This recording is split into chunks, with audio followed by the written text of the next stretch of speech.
Search teams had returned once again to a remote area near Anna, Texas, a small town located just north of Plano. Interestingly, this location had already been searched earlier during the investigation. At that time, however, like many other places combed through by authorities, the area had revealed nothing. No signs, no evidence, no answers. But this time, something had changed. Close to a construction site, hidden among the thick brush and patches of open land, a discovery was made. Human DNA were discovered. Scattered nearby were several pieces of clothing, worn and weathered by time and the elements. Forensic specialists were immediately called in. Working with urgency and precision, they began the process of collecting and analyzing the evidence. It didn't take long for DNA testing to deliver the heartbreaking confirmation. It was Christina Morris. Dear viewers, thank you for choosing our video and our channel. We put a lot of effort into making sure you enjoy being with us. Today, we're exploring the tragic true story of a crime involving 23-year-old Christina Morris. Her father, Mark, described her as someone who thrived in social settings. From the time she could talk, she loved being part of the group, an outgoing, upbeat spirit who made friends easily and often took the lead when others hesitated. If there was a group project, she raised her hand first. If someone needed help, she was usually the one who showed up. That charisma never left her. It simply matured with age. Her family situation, while a little more complicated than most, was also filled with love. Her parents divorced when she was a baby, but Christina didn't grow up feeling fractured. She grew up feeling supported. Her dad remarried, and she was raised mostly in home alongside her stepmother, Anna, and several siblings. But her bond with her mother, Johnny, remained solid. In fact, Johnny called Christina the love of her life. When Johnny remarried to a man named Ronnie, it added even more warmth to the dynamic.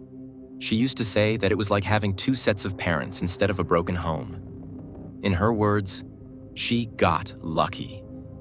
After earning her degree in marketing, a field she was both skilled in and passionate about, Christina landed a job at an online dating service, a role that suited her people skills well. It wasn't just a job to her. She was genuinely interested in human connection, how people met, and how relationships formed. She had just received word that she would be transitioning into the photography department. Photography and visual design were passions of hers. She loved capturing candid moments, curating color schemes, editing with precision. It gave her both creative fulfillment and career momentum. She felt like things were finally starting to line up. On the personal side, Christina had been in a serious relationship with 23-year-old Hunter Foster. They had known each other since the 7th grade, and their connection spanned over a decade, moving through the awkward phases of adolescence into young adulthood. Recently, they had moved in together into an apartment in Fort Worth.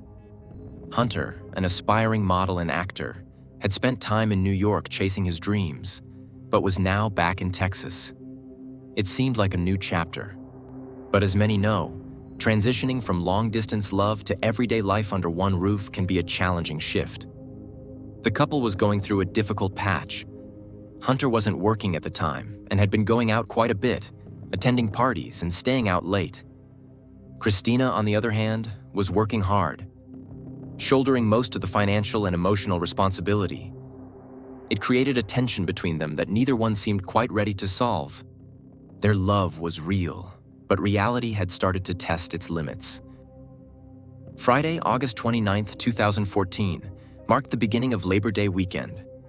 In Texas, that often means high spirits, group get-togethers, and plenty of social plans. Christina had been arguing with Hunter earlier in the day. The tension had reached a peak, and from her car, she called her friend Taylor to vent.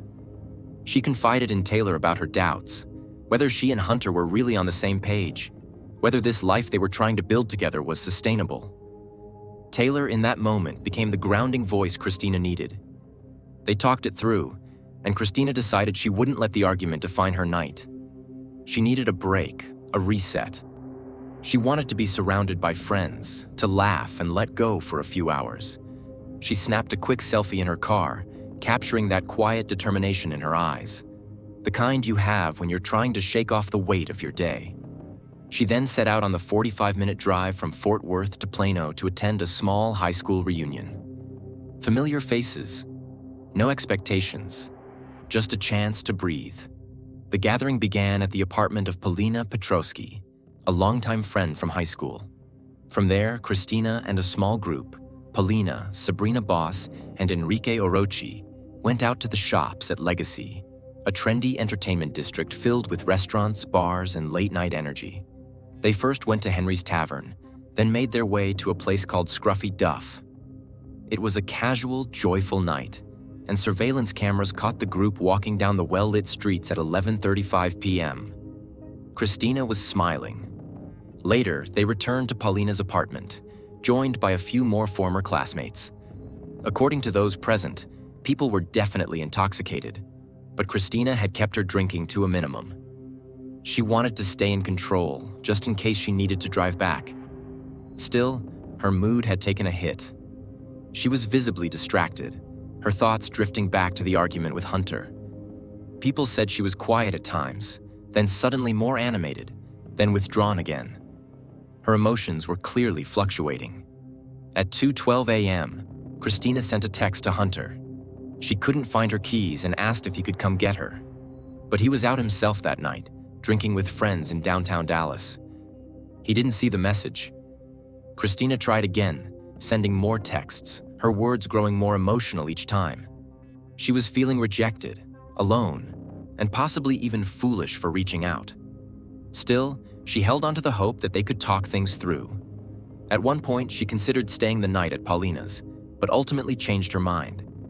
Eventually, she found her keys. Her phone was nearly dead, its battery icon blinking in warning. Still, she sent one final message. "I'm sorry. I really am sorry. Why can't you talk to me? Good night. I hope you're okay because I'm not." With that, she left Paulina's apartment and started walking to her car. It was just before 4 a.m. By this time, the night was winding down completely. People were starting to crash. The buzz of conversation had quieted. As morning approached, some guests from the party began texting around to make sure everyone got home safely. But Christina wasn't responding. Her phone was now off, going straight to voicemail. That was unusual. Christina had a work shift that day. Friends hoped she might simply be sleeping in or rushing through her morning routine. But the evening came and went without any sign of Christina. Her scheduled shift passed by unnoticed. At least, unnoticed by her, because she never showed up. No call, no message, not even a quick text to explain. At first, her coworkers were puzzled, then slightly annoyed. Christina was known to be dependable, if a little spontaneous. But this was out of character, and everyone sensed it. Still, they waited. Maybe she'd overslept. Maybe she was dealing with something personal and would reach out later. But then, the next day arrived, and she missed her shift again. This was now 2 unexcused absences in a row, and people began to worry in earnest. Her close friends, uneasy with the silence, reached out to her mother, Johnny. Johnny hadn't heard anything from Christina either. That silence spoke volumes, and it triggered a deep, unfamiliar sense of dread within her. Something felt wrong, not just slightly off, but deeply wrong. Concern mounting, Johnny tried calling Hunter, Christina's current boyfriend. He didn't answer. She then called Mark, Christina's ex-husband. To her relief, he picked up, but her hopes were quickly dashed. Mark had no idea where Christina was either. He sounded genuinely surprised and concerned, but he couldn't offer any useful information. By early Saturday morning, at approximately 3:45 a.m., detectives took the step of visiting Paulina's apartment. Paulina had been one of the last people to see Christina that night. She told them what she knew, that Christina had left the building with a man named Enrique Arochi. Paulina mentioned that Christina had parked her car in the structure across the street that night and gave them directions. When detectives arrived at the parking garage, they found the vehicle exactly where Paulina had described, parked on the first floor, securely locked. That alone was deeply concerning. If Christina had returned to her car, she would have likely driven home. But the vehicle was untouched. When Mark and another friend, Anna, arrived around midnight and were allowed to open the car, they found it empty. Christina's phone wasn't there. Her bag was gone. Nothing appeared disturbed. No broken glass, no forced entry, and no signs of a struggle in the surrounding area. The ground nearby was clean, unmarked, undisturbed. It looked as if the car had simply been left there and forgotten. But everyone knew. She had never made it back to her car. Whatever had happened to her took place somewhere between Paulina's apartment and that garage.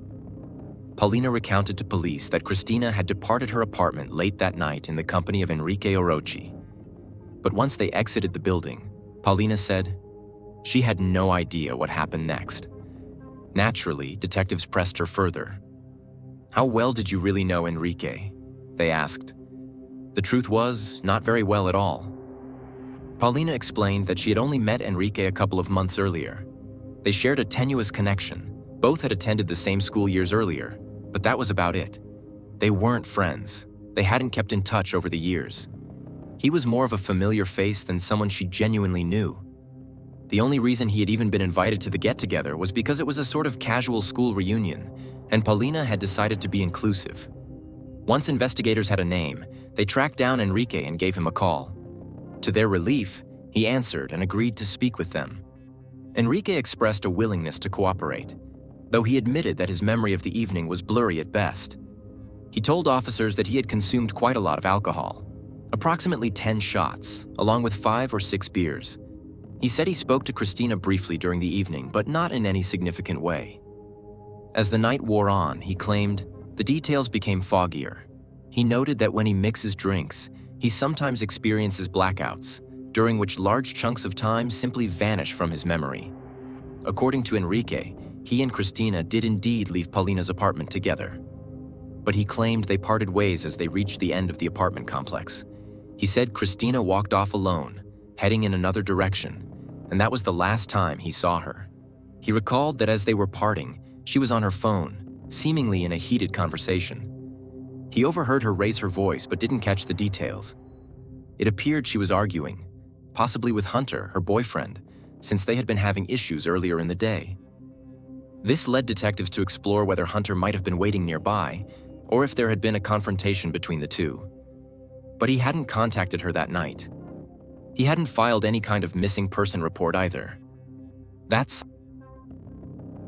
When detectives spoke to Hunter, he explained that he had assumed Christina had gone to stay with her parents, or maybe got in some kind of minor trouble like a DUI. He also mentioned that he had lost his phone while out that night, which, he claimed, explained why he was unreachable. He admitted he was distracted by other personal matters and wasn't as attentive as he should have been. However, when police obtained records from Enrique's phone, a curious detail emerged. At 3:50 a.m., a call had been placed to Hunter's number. It was followed by 2 text messages, one at 3:53 a.m. and another at 3:55 a.m. Investigators believed that Christina had likely borrowed Enrique's phone in a last-ditch effort to reach Hunter. But what was said in those texts remains unclear. When detectives asked Hunter to let them examine his phone, he declined. He said he didn't feel comfortable handing it over and asked if he was free to leave. While technically he had the right to do so, his response was suspicious, especially considering his girlfriend had now been missing for several days. Still, detectives considered the context. He and Christina had been arguing, and perhaps he simply wanted space or was acting out of confusion or stress. What he was saying was, on the surface, plausible. And further investigation seemed to back that up.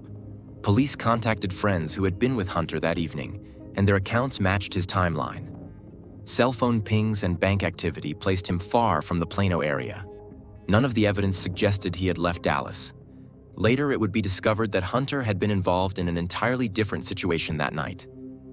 Ironically, the illegal activity ultimately served as an irrefutable alibi, confirming his whereabouts and effectively eliminating him from the suspect list. That explained his unwillingness to hand over his phone.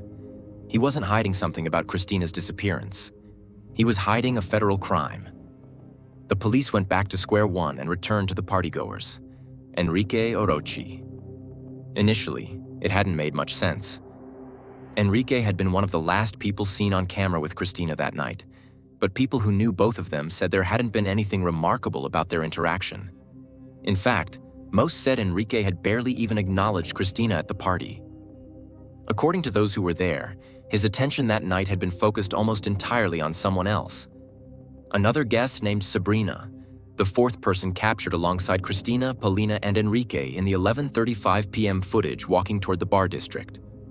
Still, something about the timeline didn't sit right with investigators, and it became especially clear when they spoke with another party guest, Stephen, a friend of Christina's who had been keeping tabs on her after she left with Enrique. Stephen called Christina approximately 10 minutes after she and Enrique had walked out, just to check whether she had safely reached her car. Christina answered, telling him they were almost there. Her voice sounded normal, not overly worried, not hurried. Importantly, this indicated that she had not been walking alone, as Enrique would later claim. She was still with him at that point. Just a few minutes later, Stephen sent her a follow-up text, asking again if she had made it safely. But this time, there was no reply. The message turned green. That detail, while seemingly minor, told investigators a critical piece of information. Christina's phone had either powered off or lost service, and it had happened within minutes of her last communication. Investigators turned back to surveillance footage. Unfortunately, the camera near Christina's parked car had one major limitation. It only activated when motion was detected. It did not record continuously, which meant they didn't have a complete visual record of every movement in the lot. What they did have, however, was this. No footage showing Christina arriving at or entering her own vehicle. Her car never left the parking lot. It simply remained there, undisturbed. But just 3 minutes after the camera's last activation, a different car did leave the lot. Enrique's. That detail changed everything. It ruled out the possibility that Christina had driven away by herself. The only logical conclusion was that if she left that location at all, it had been in someone else's vehicle. And based on the timeline, that vehicle almost certainly had to be Enrique's. Investigators combed through footage from every other possible exit. Only one other car was seen leaving the lot around that time. A rideshare vehicle. Fortunately, this driver and his passenger were easy to locate. Both willingly confirmed their identities, provided their trip history, and matched cell phone pings with surveillance footage, confirming their complete separation from the case. That left Enrique as the only remaining unaccounted for vehicle. With this new information in hand, police brought Enrique in for a second interview. This time, they came prepared. They laid out a detailed map of the parking lot and asked him to walk them through exactly where he and Christina had gone. Enrique repeated his earlier statement, that he had parked in a different section altogether and that he and Christina had parted ways before reaching the lot. But detectives had already reviewed the footage and knew this wasn't accurate. When they showed Enrique the video, clearly placing him and Christina walking together toward the same part of the lot, his demeanor shifted. The confident tone he had maintained began to crack. He appeared surprised, caught off guard, and paused for several long moments before adjusting his story. He now claimed that perhaps they had walked to their cars together after all. He said he might have forgotten because of how late it was, and because the events of the night were somewhat blurred. He added that he may have moved his car earlier and didn't realize how close they were parked. It was a soft reversal of his initial statement, but investigators noted the inconsistency. Even so, without definitive evidence placing Christina inside Enrique's car, police had no grounds to detain him. When detectives asked to search his vehicle, Enrique hesitated. He said he had an important business meeting the following day and needed to keep the car clean and accessible. When pressed further, he finally agreed to allow a limited inspection. During that search, officers noticed several things. The car had recently been vacuumed and cleaned, thoroughly. Any trace of dirt, debris, or personal effects had been wiped away. When asked about visible scratches on his body, Enrique claimed they had come from repairing his vehicle. And while police did observe the dent he referenced, they had not obtained a full warrant to conduct a deeper forensic search at that time. Once again, Enrique was allowed to leave. Officially, he was not considered a person of interest. Not yet. The case, however, was intensifying. Police were still waiting on a full analysis of phone records, data that might show whether Enrique and Christina's devices had traveled together after leaving the lot. If the two phones pinged off the same towers after 4 a.m., it would strongly suggest they had remained in proximity, lending more weight to suspicions. Meanwhile, public concern was growing. 5 days had passed since Christina had disappeared, and there were still no signs of her. The search effort was enormous. Helicopters and drones were deployed over the Plano area, sweeping fields, wooded areas, and nearby construction zones. Volunteers joined police and family members, forming search parties. Flyers were handed out by the dozens at shopping centers, gas stations, intersections, anywhere people might pause long enough to take one. Yet there wasn't a single confirmed sighting. No personal items found, no leads from the public. Everything now hinged on the cell phone data. Finally, results began to come in, and what they showed raised even more questions. From the time Enrique and Christina were last seen walking toward the parking lot, both of their phones continued to ping off the same towers for a significant period. That data placed them in the same general area, even after Enrique had claimed they had separated. It was a development that investigators could not ignore. Despite this, Enrique continued to maintain his innocence. In fact, he went so far as to speak publicly, giving his version of events to local media. He calmly repeated that he had nothing to hide, that he was just another party guest trying to enjoy the night. At the same time, Hunter Foster, Christina's boyfriend who had already been cleared, also spoke out. He remained in contact with Christina's parents and gave interviews to express his heartbreak. He said he was overwhelmed with guilt, convinced that if he had simply answered his phone or gone to pick her up that night, everything might have turned out differently. By early November of 2014, over 2 months after Christina Morris had vanished without a trace, investigators in Plano made a significant and public move. The name that had quietly hovered in the background of the investigation was now front and center. The Plano Police Department officially named 24-year-old Enrique Arochi as a suspect in the case. Initially, they clarified that Enrique was not, at that time, being accused of directly harming Christina. Instead, he was being formally charged with interference in the investigation, a serious allegation indicating that he had likely misled investigators or obstructed their search in some form. But behind closed doors, authorities were already pursuing a far more critical breakthrough, one they believed would come from Enrique's vehicle. This time, they had obtained a full warrant, not just for a surface inspection, but for a complete forensic examination of Enrique's Chevrolet. With the help of crime lab technicians, police meticulously searched the car from bumper to bumper, swabbing surfaces, removing interior panels, and using specialized tools to collect potential DNA evidence. And the search paid off. The results changed the course of the case. Christina Morris's DNA was found inside the trunk of Enrique's car. It wasn't just trace contamination or a possible accidental transfer from shared space. The quantity and pattern of DNA found were significant. According to the forensic report, it was present in multiple locations, in a concentration that definitively ruled out casual contact. Investigators concluded that she had, at some point, been physically inside the trunk of that vehicle. The revelation led to Enrique's immediate arrest. His bond was set at $1 million, an amount reflecting the gravity of what police now believed had taken place.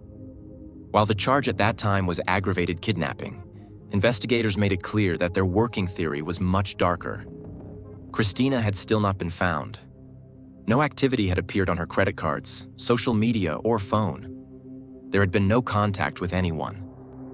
Given those facts, police were now presuming she was no longer alive. At Enrique's parents' home in Allen, Texas, investigators carried out a second search, one that stretched well into the night. In December 2014, Enrique was officially charged with aggravated kidnapping, and a grand jury moved forward with an indictment.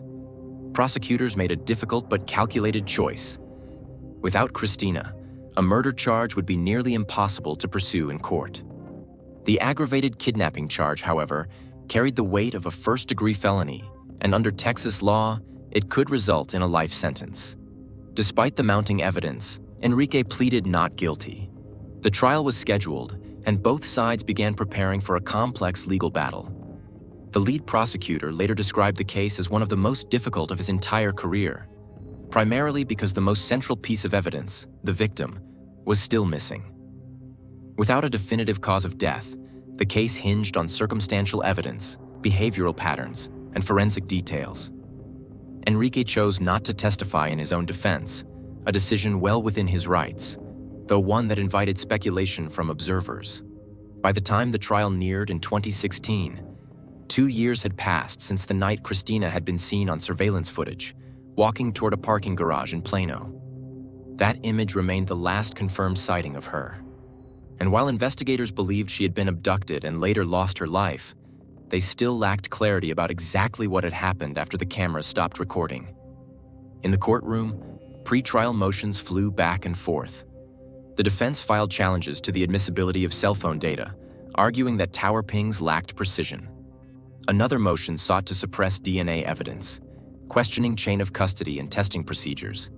But the most difficult obstacle facing Enrique's legal team was, in fact, his own behavior after Christina disappeared.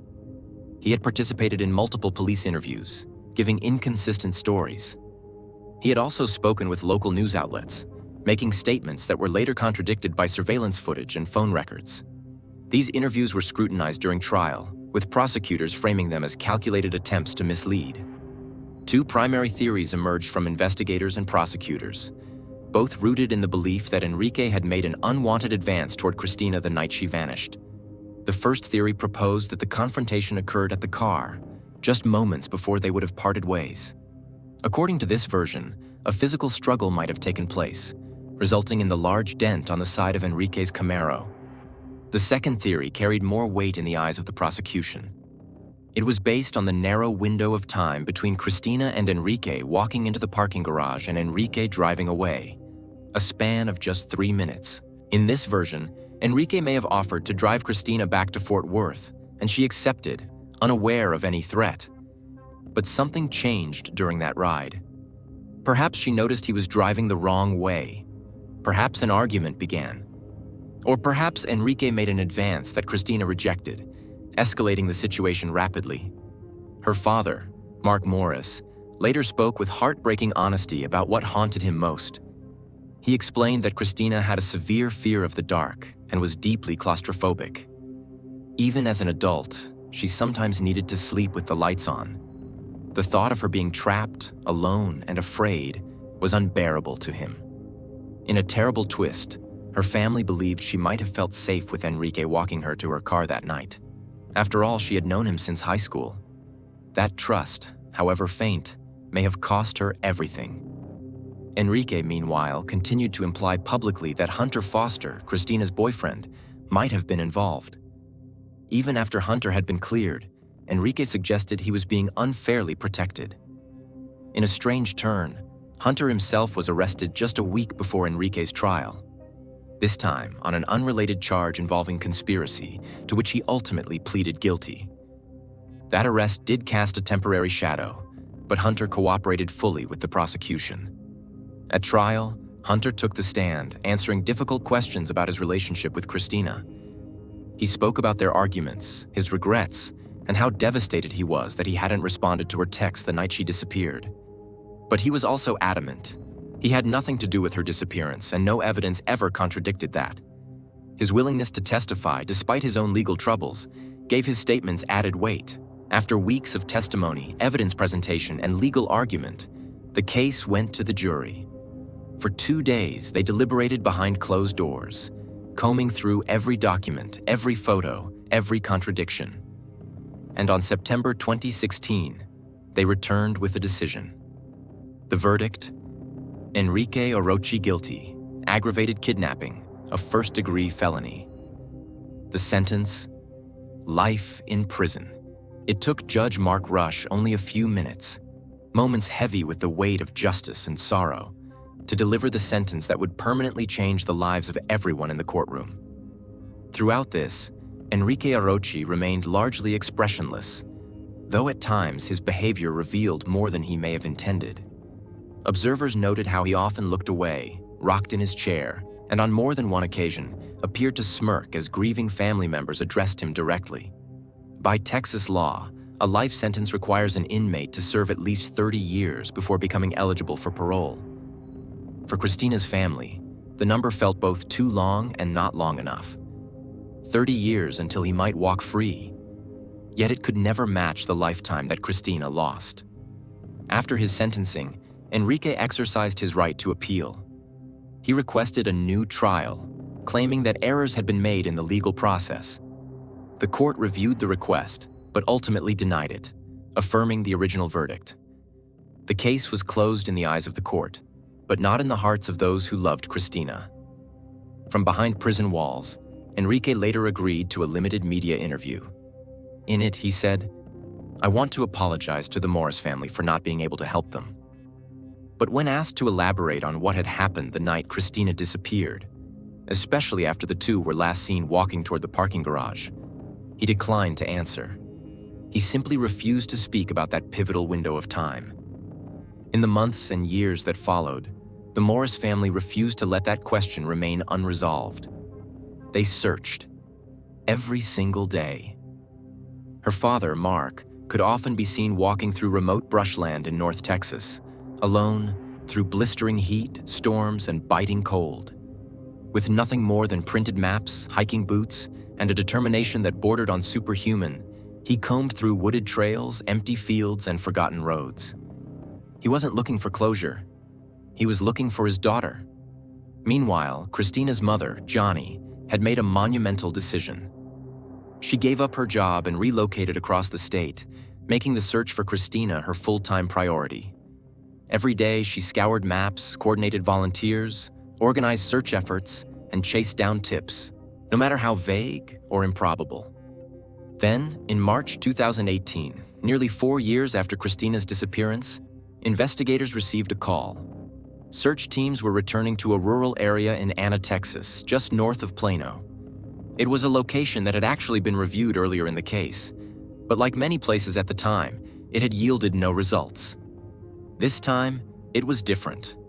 Near a construction site tucked among brush and open ground, human DNA were discovered.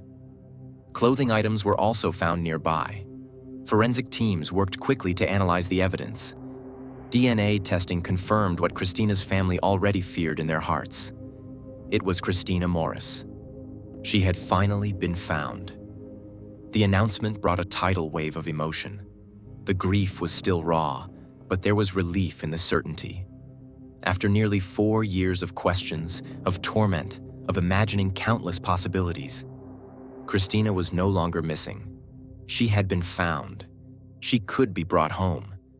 From a legal perspective, Enrique Arochi was already serving life in prison. And because he had already been sentenced to the maximum penalty, no additional time could be added to his sentence, even if murder charges were brought forward in light of the discovery.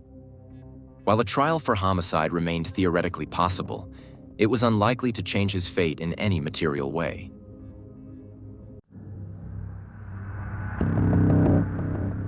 On Saturday, October 2nd, 2021, a tragic and deeply heartbreaking discovery was made. Approximately 18 miles from Ardan Villas, in the same abandoned and neglected area of the Timberscan apartments, law enforcement officials uncovered evidence that strongly suggested Mia's presence. Forensic investigators located what was believed to be Mia's DNA at the scene, marking a devastating turn in the search. Not far from this discovery, search teams found Mia's bag. Inside the bag were several of her personal belongings.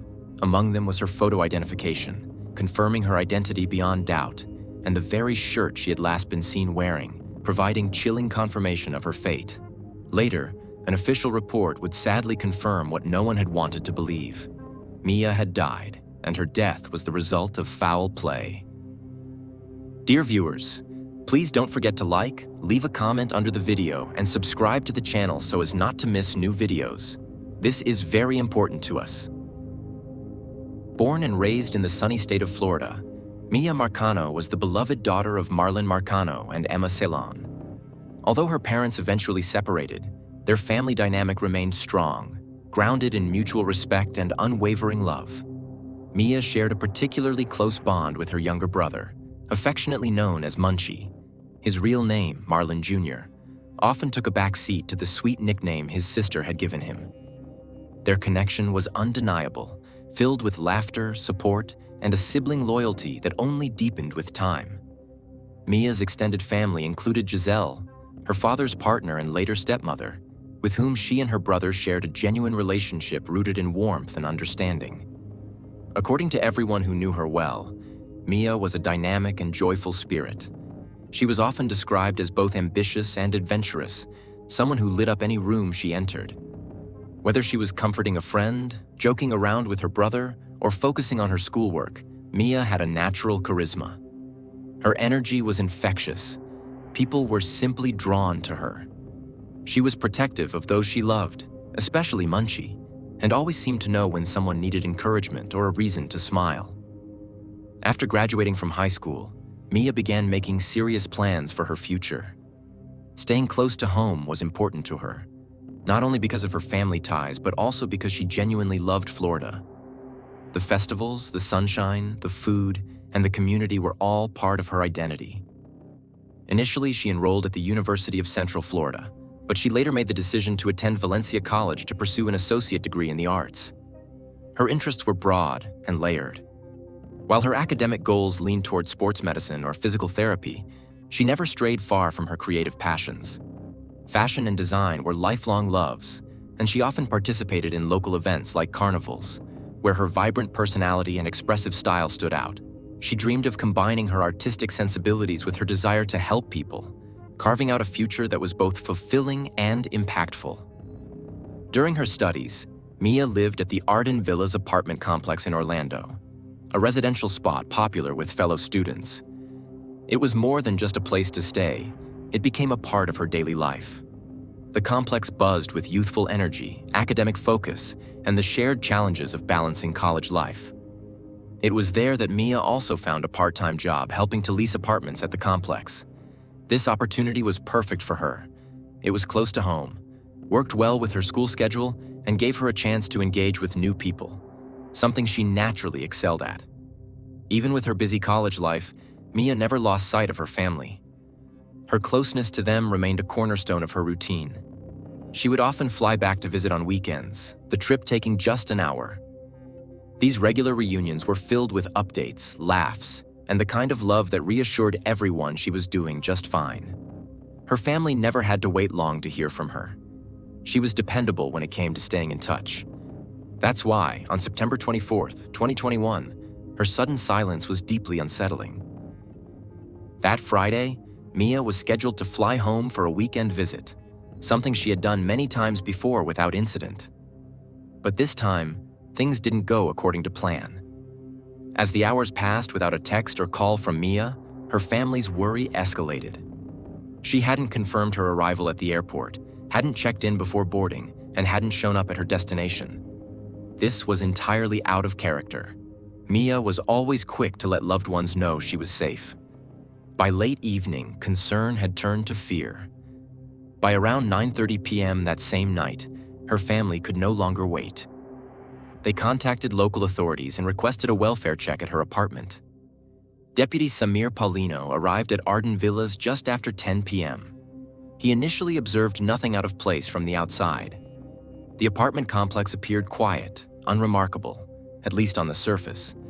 But things soon changed. When Deputy Paulino eventually made it inside the unit with the help of Maya's roommates, they knocked on her bedroom door. No response.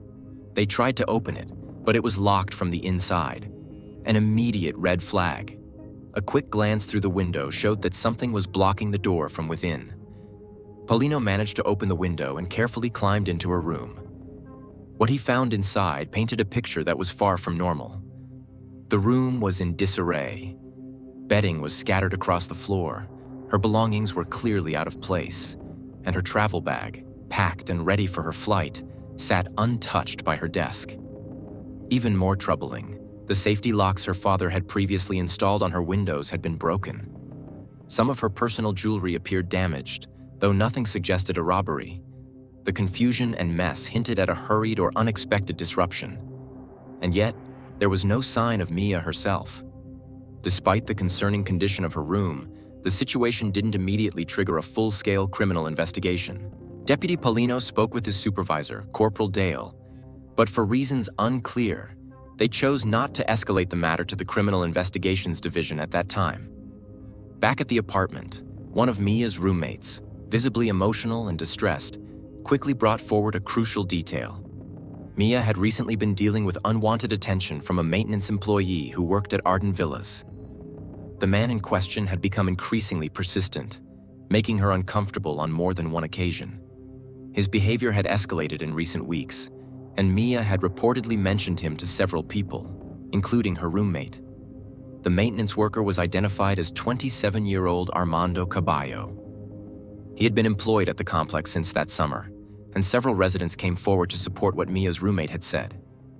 According to their accounts, Armando had crossed professional boundaries multiple times.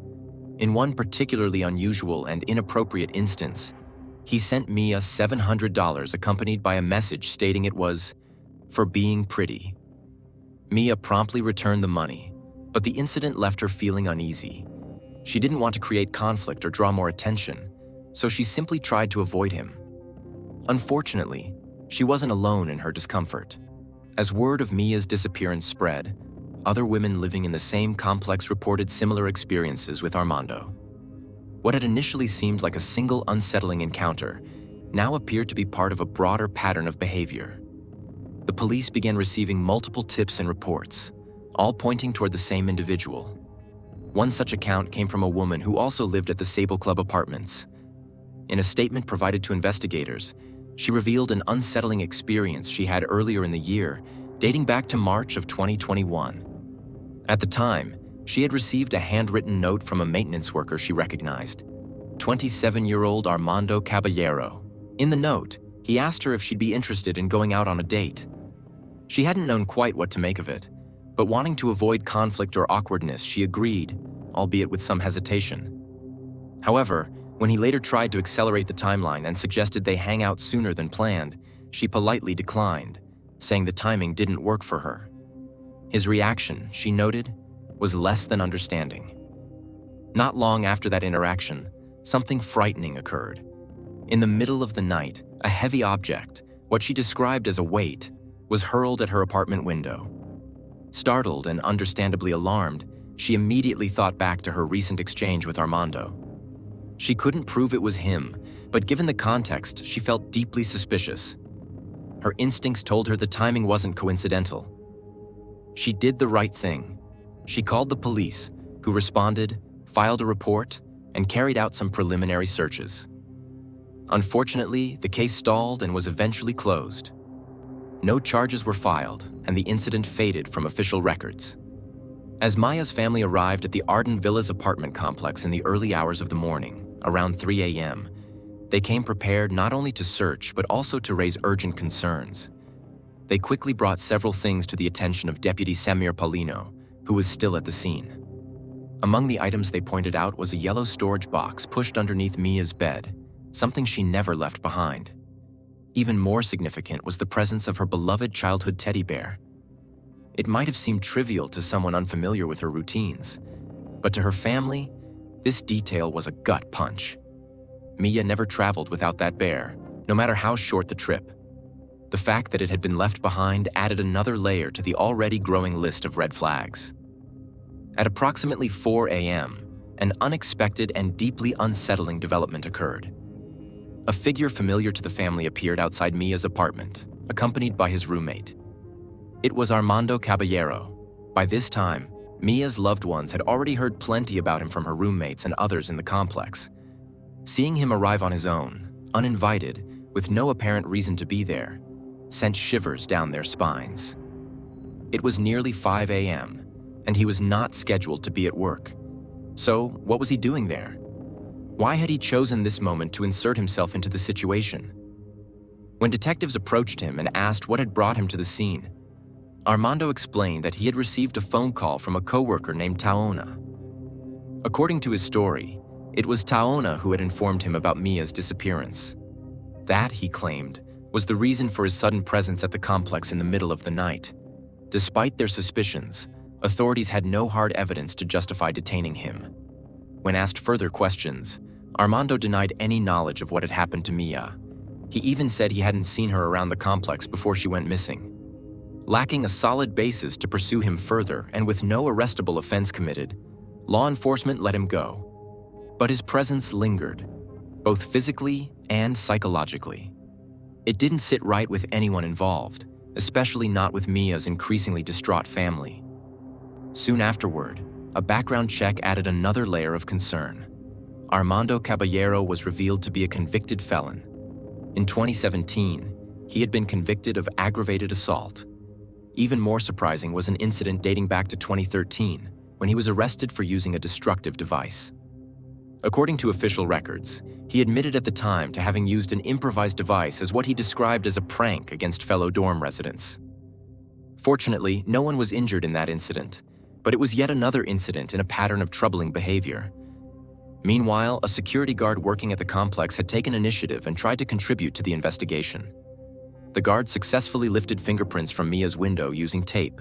This should have been a valuable lead, but shockingly, the evidence wasn't collected. Deputy Polino reportedly told the guard that the case wasn't high priority and that he could hold on to the tape. The guard had also spotted items of interest inside Armando's car, a screwdriver and what appeared to be a cell phone case resting on the back seat. Unfortunately, without a warrant, law enforcement had no legal authority to open the vehicle or seize any of its contents. Soon, another deputy was notified about Mia's case, this time at the request of Mia's aunt. When this deputy arrived at the apartment and reviewed the situation, he was immediately alarmed. The combination of missing personal items, the broken locks, the witness reports, and the strange early morning visit by Armando all pointed to something far more serious than initially believed. Recognizing this, he contacted the department's missing persons division. Finally, a formal and full-scale investigation was launched. By the morning of September 25th, at exactly 8:47 a.m., Mia's family contacted investigators again with new information. Taking matters into their own hands, they had started watching Armando's apartment from their vehicle. They had grown increasingly convinced that he knew more than he was letting on. That morning, they observed something that deeply disturbed them. Armando emerged from his unit holding a glove, a backpack, and a pink blanket. This wasn't just any blanket. It was one the family recognized as belonging to Mia. Acting quickly, the police responded to the scene. In a surprising move, Armando granted permission for Mia's family to enter his apartment and look around. However, because the authorities still didn't have a search warrant, nothing could be touched, moved, or officially examined. The officers present had to observe passively, unable to intervene or collect evidence. That same day, at approximately 3 p.m., Armando left his apartment. By 4:30 p.m., just an hour and a half later, law enforcement confirmed what many had already suspected. Armando Caballero was now officially considered a suspect in Mia Marano's disappearance. Efforts to obtain a warrant to properly search his apartment and vehicle were accelerated. Finally, more than 24 hours after Mia was last seen, the search warrant was approved. Later that night, at exactly 9:35 p.m., a single text message was sent from Armando's phone. No one knew what the message said, and shortly afterward, Armando himself vanished. His sudden disappearance only intensified the mystery. Theories began to swirl. Had he fled in fear of impending arrest? Was he meeting someone? Or perhaps moving someone? Could it be that Mia was still alive and he was on his way to see her? Or had he gone into hiding to avoid responsibility altogether? These were the questions investigators now faced. 3 long and painful days had passed since Mia Marano was last seen or heard from. Through detailed analysis of electronic key fob logs from her apartment complex, a critical sequence of events began to surface. At exactly 2:14 p.m. on the day Mia vanished, a master key fob, one used by employees, not residents, was used to access her apartment unit. Importantly, this fob did not belong to Mia herself. Investigators traced the access point to an individual who had already raised red flags. Armando Caballero, the 27-year-old maintenance worker with a growing history of concerning behavior. As detectives delved deeper, another key entry was found. At 4:34 p.m., access was again logged to Mia's apartment using the same master key. Not long after, Mia herself returned briefly to her apartment. She used her personal key fob to buzz into her unit, presumably to grab her bag and head to the airport for her planned flight home. But tragically, she never made it to that flight. This was the last verified moment she was known to be alive. The logs and timestamps strongly indicated that Armando had entered Mia's apartment before she arrived, and the timing suggested he may have been inside the unit when she returned. If so, This chilling implication meant he may have been waiting for her. Just over an hour later, at 5:52 p.m., surveillance showed Armando's vehicle exiting the Ardan Villas complex. By September 27th, 3 days after Mia went missing, law enforcement had gathered enough preliminary evidence to justify an arrest on suspected burglary charges. The timeline, access logs, and testimony painted a disturbing picture. They believed there was more beneath the surface. But even as they worked through the legal process to bring him into custody, the investigation took a sudden, shocking turn. That morning, a call came in that would shift everything. Armando Caballero was discovered deceased. He had been located at a different apartment complex in a neighboring county, and authorities confirmed there were no signs of life. The man who had become the center of suspicion was now gone, taking with him the one person who could have answered the growing list of questions. With Armando's passing, concern grew within the investigation. Detectives and family members alike feared that the case had lost its only living source of answers. Without him, would they ever be able to locate Mia? Could they still uncover the truth about what happened? Despite this devastating blow, the search did not stop. Investigators pivoted their focus and began analyzing Armando's digital footprint, primarily his phone's GPS data and location history. This led to a fresh series of insights. At 7 p.m. on the day Mia vanished, Armando had suspiciously logged a maintenance request linked to Mia's apartment. However, this request was fake. Neither Mia nor her roommates had requested any service at that time, making it appear to be a fabricated entry, possibly designed to create a cover story or manipulate the apartment's internal records. Just 10 minutes after that, at 7:11 p.m., Armando contacted the apartment office and requested entry through the front gate. Then, only 5 minutes later, Mia's own key fob was registered at her unit. But curiously, no one actually entered. Investigators could not confirm with certainty who used the key fob, but they were confident it had not been Mia. Her phone, her travel bag, and her routine all suggested she was already unreachable by that point. Shortly afterward, at 7:40 p.m., Armando was seen leaving the complex again in his vehicle. Location data revealed that he traveled to a place known as Timberscan, a location that held personal history for him. It was an area he had previously lived in, though parts of it were now run down and abandoned. He remained in the vicinity for exactly 20 minutes before driving off again.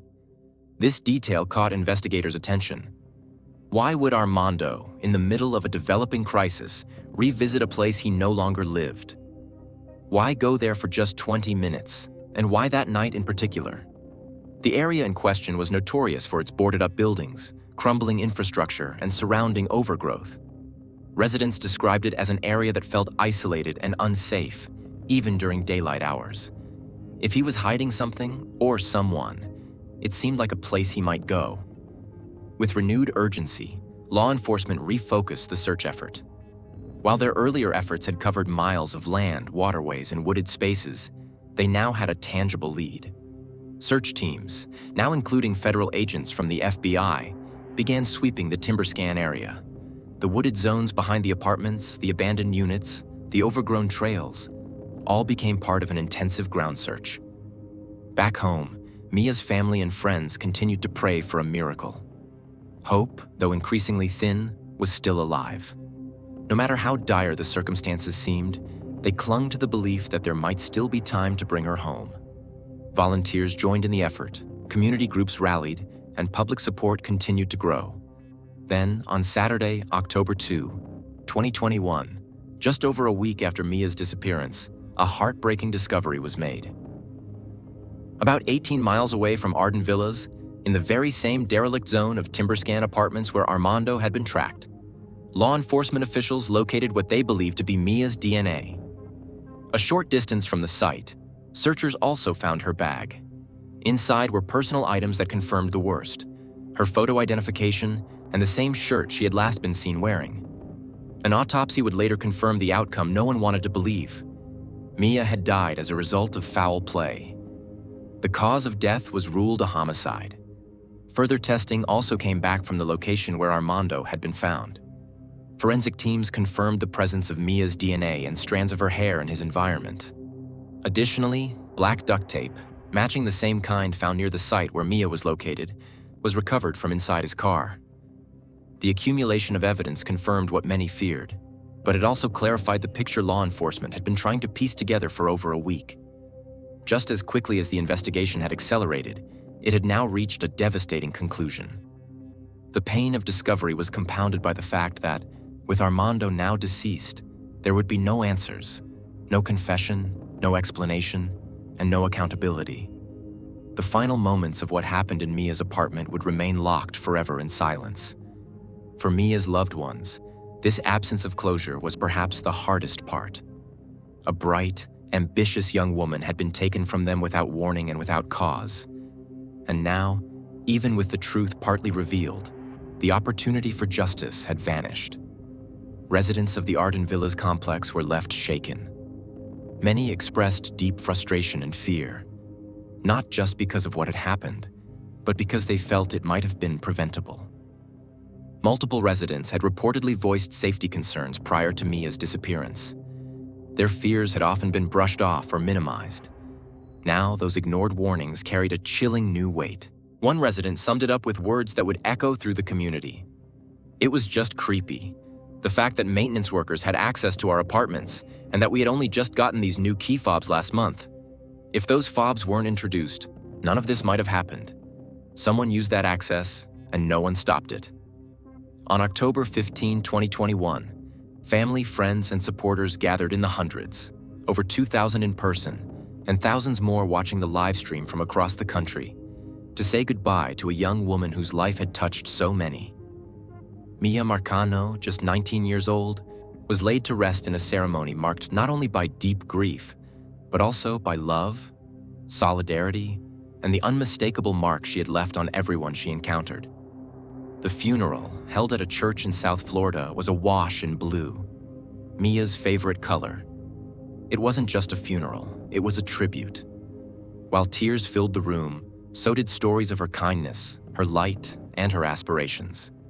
Mia's short life was honored for its profound impact, proof that even in a limited number of years, a person can inspire lasting love and purpose. In the weeks that followed, the public response to her case was immense. Across communities and digital platforms, people demanded answers, accountability, and reform. Mia's family, devastated yet determined, became a force for advocacy, ensuring that her name would not be forgotten, and that what happened to her would lead to real change. One of the most significant outcomes was an internal review of the initial police response. It was discovered that 2 deputies involved in the early hours of Mia's disappearance had violated official department protocols. Because of how her case was classified, incorrectly as a voluntary missing person, rather than a missing and endangered individual, the situation did not receive the critical urgency it required. As a result, the department's Criminal Investigations Division was never notified during those crucial first hours. This misclassification delayed the involvement of specialized investigators and may have slowed the process of collecting vital evidence. The lack of immediate escalation and coordination was a point of intense criticism, especially once the timeline and danger became clearer. Former law enforcement officer and private investigator Rick Raymond weighed in on the case, stating that he believed the signs pointing toward Armando Caballero were clear early on. When multiple people are telling you an item belonging to a missing individual is found in someone else's vehicle, Raymond explained, that's a red flag. That should have prompted immediate and deeper scrutiny. In his view, the moment Armando reappeared at the scene, unsolicited, should have triggered far more suspicion. Sheriff John Mina addressed the growing concerns, offering both a defense and an acknowledgement. The deputy at the scene didn't have the full picture, Mina said. It's important to remember that hindsight gives us clarity. But yes, things could have been handled better and more should have been done in those first hours. Recognizing the lapse in urgency, supervisors overseeing the responding deputy's chain of command requested a formal internal review. The department's Professional Standards Division conducted a detailed investigation into how the case was handled. The results of that review led to disciplinary action. Deputy Samir Paulino, who first responded to Mia's welfare check, received a 150-hour unpaid suspension. His supervisor, Corporal Kenneth Dale, was also found to have breached internal policies and was issued a 10-hour unpaid suspension. While the consequences were significant, Many argued that they fell short of addressing the systemic issues exposed by Mia's case.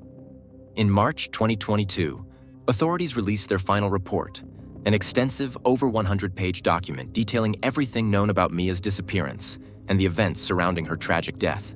The report laid out the full timeline, witness statements, key evidence, and the department's position that Armando Caballero remained the sole suspect.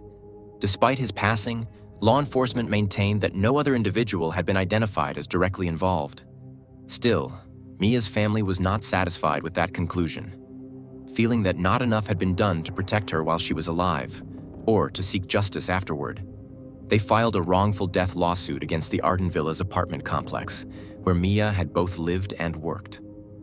In their view, the complex had failed to take basic necessary steps to safeguard residents, including Mia. In response, Ardan Villas issued a public statement. They expressed condolences and claimed that they were taking steps to improve resident safety. To ensure nothing like this ever happens again at Ardan Villas, the statement read, "We are implementing new security measures. We are reviewing our systems and upgrading protocols as needed." The complex also stated that Armando had undergone a background check using a national screening service and that no disqualifying records, such as burglary convictions, had appeared. Mia's family, however, was not reassured. They pointed out that the apartment management had failed to communicate with them in the immediate aftermath of her disappearance. Days passed before Ardan Villas even acknowledged that a resident and employee had gone missing. To the family, this silence was more than just a public relations failure. It was a betrayal. Mia had been part of their community, both as a tenant and a colleague. The family felt abandoned at a time when they needed cooperation and transparency most.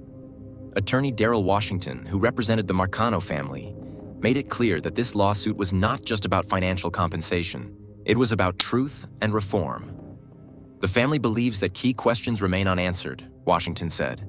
They also believe that others may have played a role, either directly or through negligence, that allowed Armando to do what he did. Through this legal process, they hope to uncover every layer. Despite the overwhelming sorrow, Mia's legacy continues to grow, especially through the efforts of her family. On what would have been her 20th birthday, Mia was honored in a deeply meaningful way. The city of Pembroke Pines presented her family with a symbolic key to the city, a gesture that affirmed her impact and the collective mourning of her community. Even more powerfully, her birthday was officially designated as Mia Marano Day, a permanent remembrance of her life and a reminder of the work that remains to be done to protect others. One of the most significant developments to emerge from Mia's case was the passing of new legislation. In June 2022, Florida Governor Ron DeSantis signed Senate Bill 898, now widely known as Mia's Law. The new law mandates stricter security measures for apartment complexes across the state. It requires that all landlords and property managers conduct thorough background checks on employees before hiring. It also demands that a digital or written key log be maintained for all master keys, ensuring traceability and accountability for who accesses tenant units and when. One of the most impactful provisions of Mia's Law is the new requirement that maintenance personnel must provide tenants with 24 hours notice, not just 12, before entering a unit. This additional buffer gives residents more control over their personal space and helps prevent unauthorized or unexpected access, particularly by staff who may abuse their access privileges. To ensure that Mia's name continues to stand for safety, advocacy, and reform, her loved ones established the Mia Marano Foundation. The foundation is built around a powerful mission: to support families of missing persons, educate the public, and fight for stronger protections for students and other vulnerable populations. It offers resources, legal guidance, and awareness campaigns designed to prevent tragedies like Mia's from ever happening again. They often help support in searches for other missing people too, and spreading awareness through social media or providing emotional and logistical support to parents and siblings who are waiting for answers. The Marano family has made it clear that they will not stand by in silence. They offer not only hope, but firsthand understanding, because they know exactly how it feels to wait by the phone, to search empty streets, to hold on to every second like it might bring them back the person they love.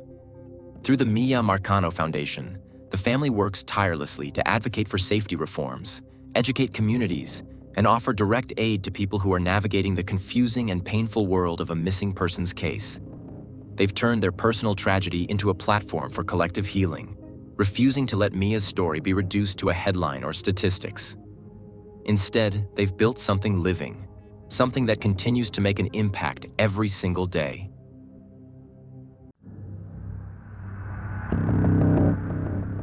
When Angie failed to show up for her scheduled shift, it immediately raised red flags. When Angie failed to show up for her scheduled not just shift, unexpected, it immediately raised red flags. Unsettling. Her absence was not just idly by. Two of Angie's coworkers decided to check on her themselves. Unable to sit idly, concerned for her safety, they drove to her apartment. Upon arrival, they knocked on the door several times and called out her name, hoping she would respond. There was only silence. They waited a few more minutes, increasingly anxious. Then, one of them reached for the doorknob and found, to their surprise, that the door was unlocked. A sense of unease settled over them as they stepped inside.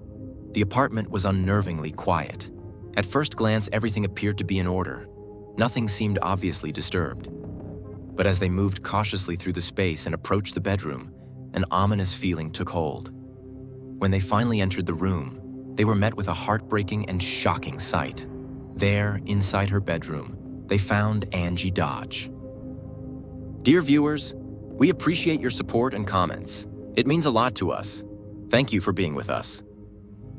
Angie Dodge was born on December 21, 1977, in the beautiful Pacific Northwest state of Washington. She came into the world as the youngest of 4 children, and notably, the only girl in a family of 3 older brothers.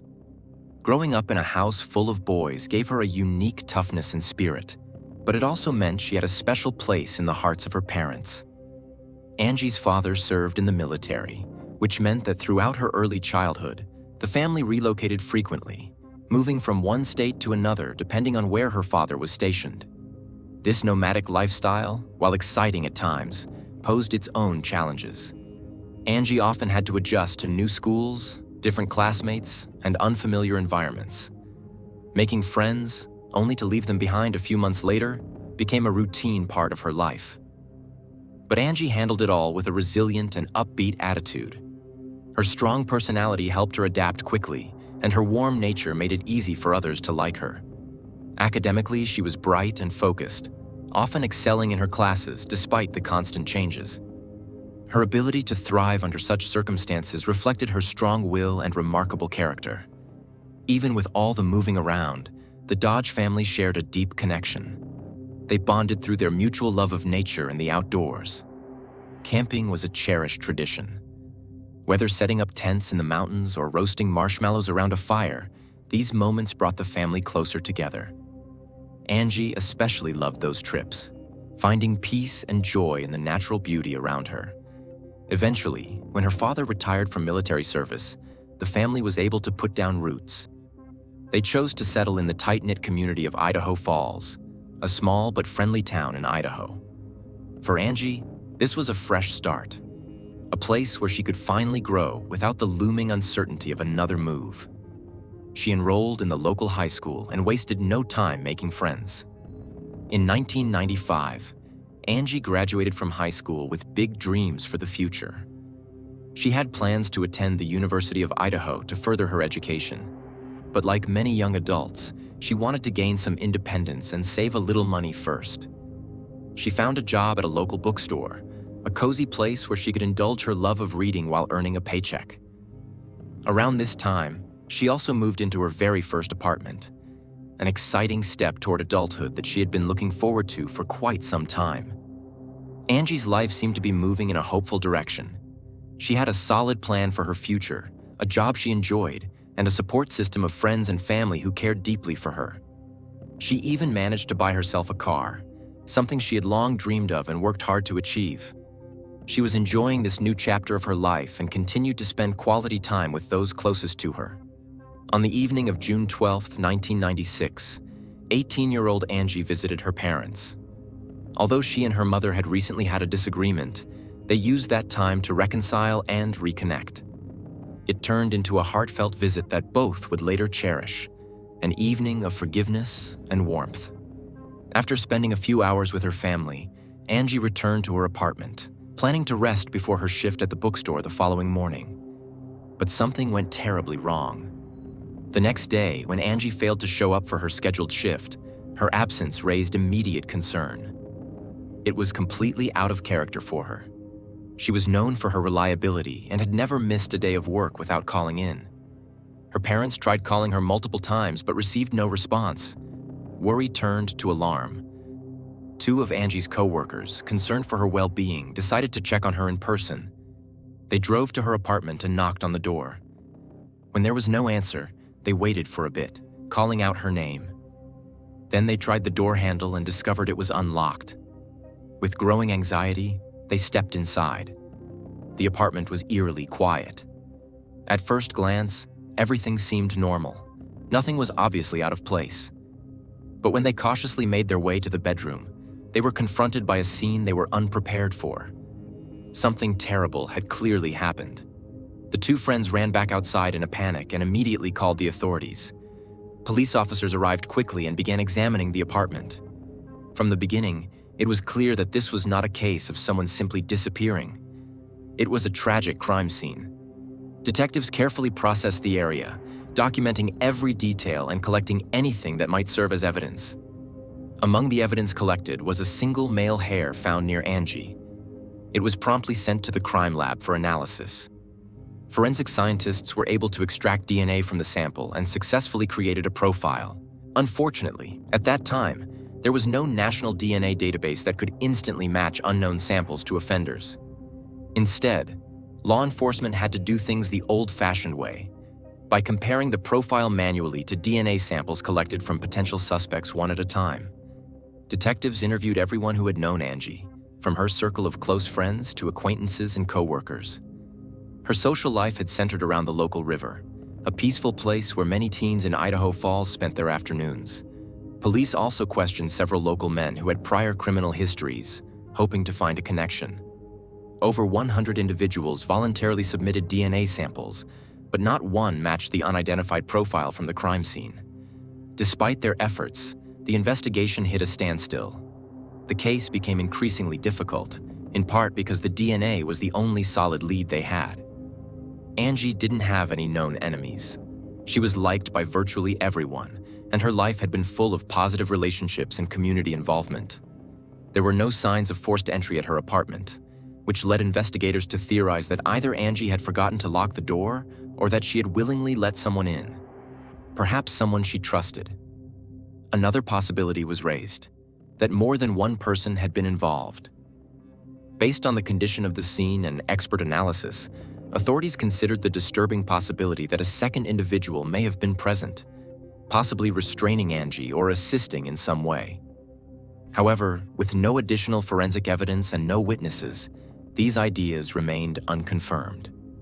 As weeks turned into months, the lack of progress took a toll on Angie's family. They were devastated, not just by her loss, but by the growing realization that her case might go unsolved.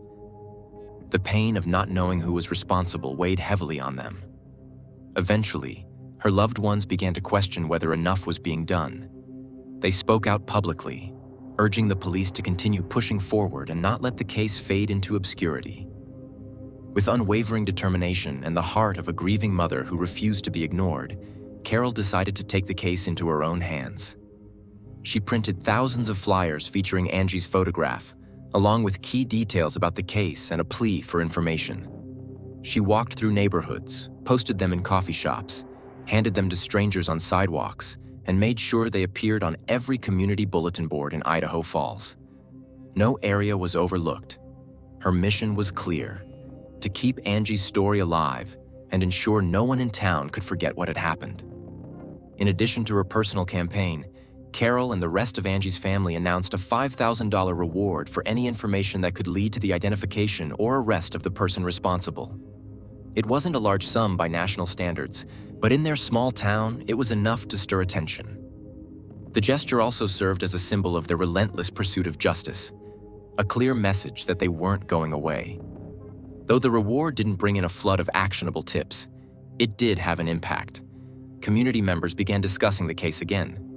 People who had previously dismissed it as a cold case now reconsidered what they knew. The emotional weight of Carol's campaign reignited public interest. Faced with growing scrutiny and community concern, the police were compelled to reevaluate their position. Eventually, they reopened the case and decided to re-examine every detail from the very beginning. With the original investigation yielding no clear suspects, detectives adopted a more focused approach. They asked themselves a critical question: who within Angie's closest social circle might be capable of committing such an act? The attention turned once more to her group of friends, the young people she spent time with regularly. Detectives revisited their prior interviews and cross-referenced timelines. They went through notes, phone records, and prior DNA comparisons. One by one, they re-examined each individual. And once again, frustratingly, their efforts came up short. No one stood out, and no new evidence surfaced.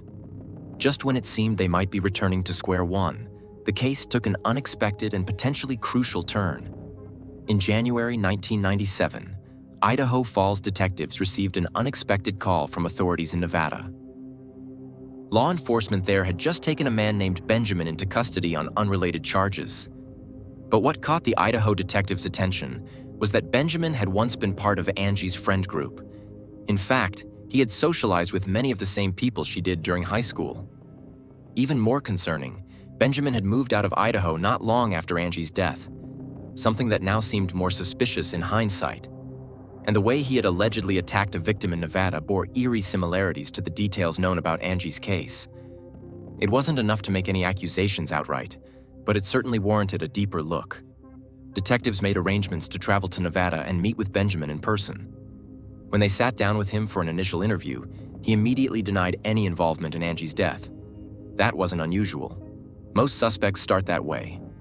But what caught investigators off guard was a peculiar comment Benjamin made. He claimed he didn't even know that Angie had been attacked or that she had lost her life. To detectives, this was highly suspicious. Angie's case had been widely reported on local television and in newspapers. In a town the size of Idaho Falls, it was nearly impossible not to know about it, especially for someone in her social circle. Still, Benjamin remained composed and even agreed to provide a DNA sample without hesitation. The results were definitive. The DNA found at the scene of Angie's death did not match Benjamin's profile. That should have cleared him. But investigators weren't so sure. From early on, they had theorized that more than one person could have been involved.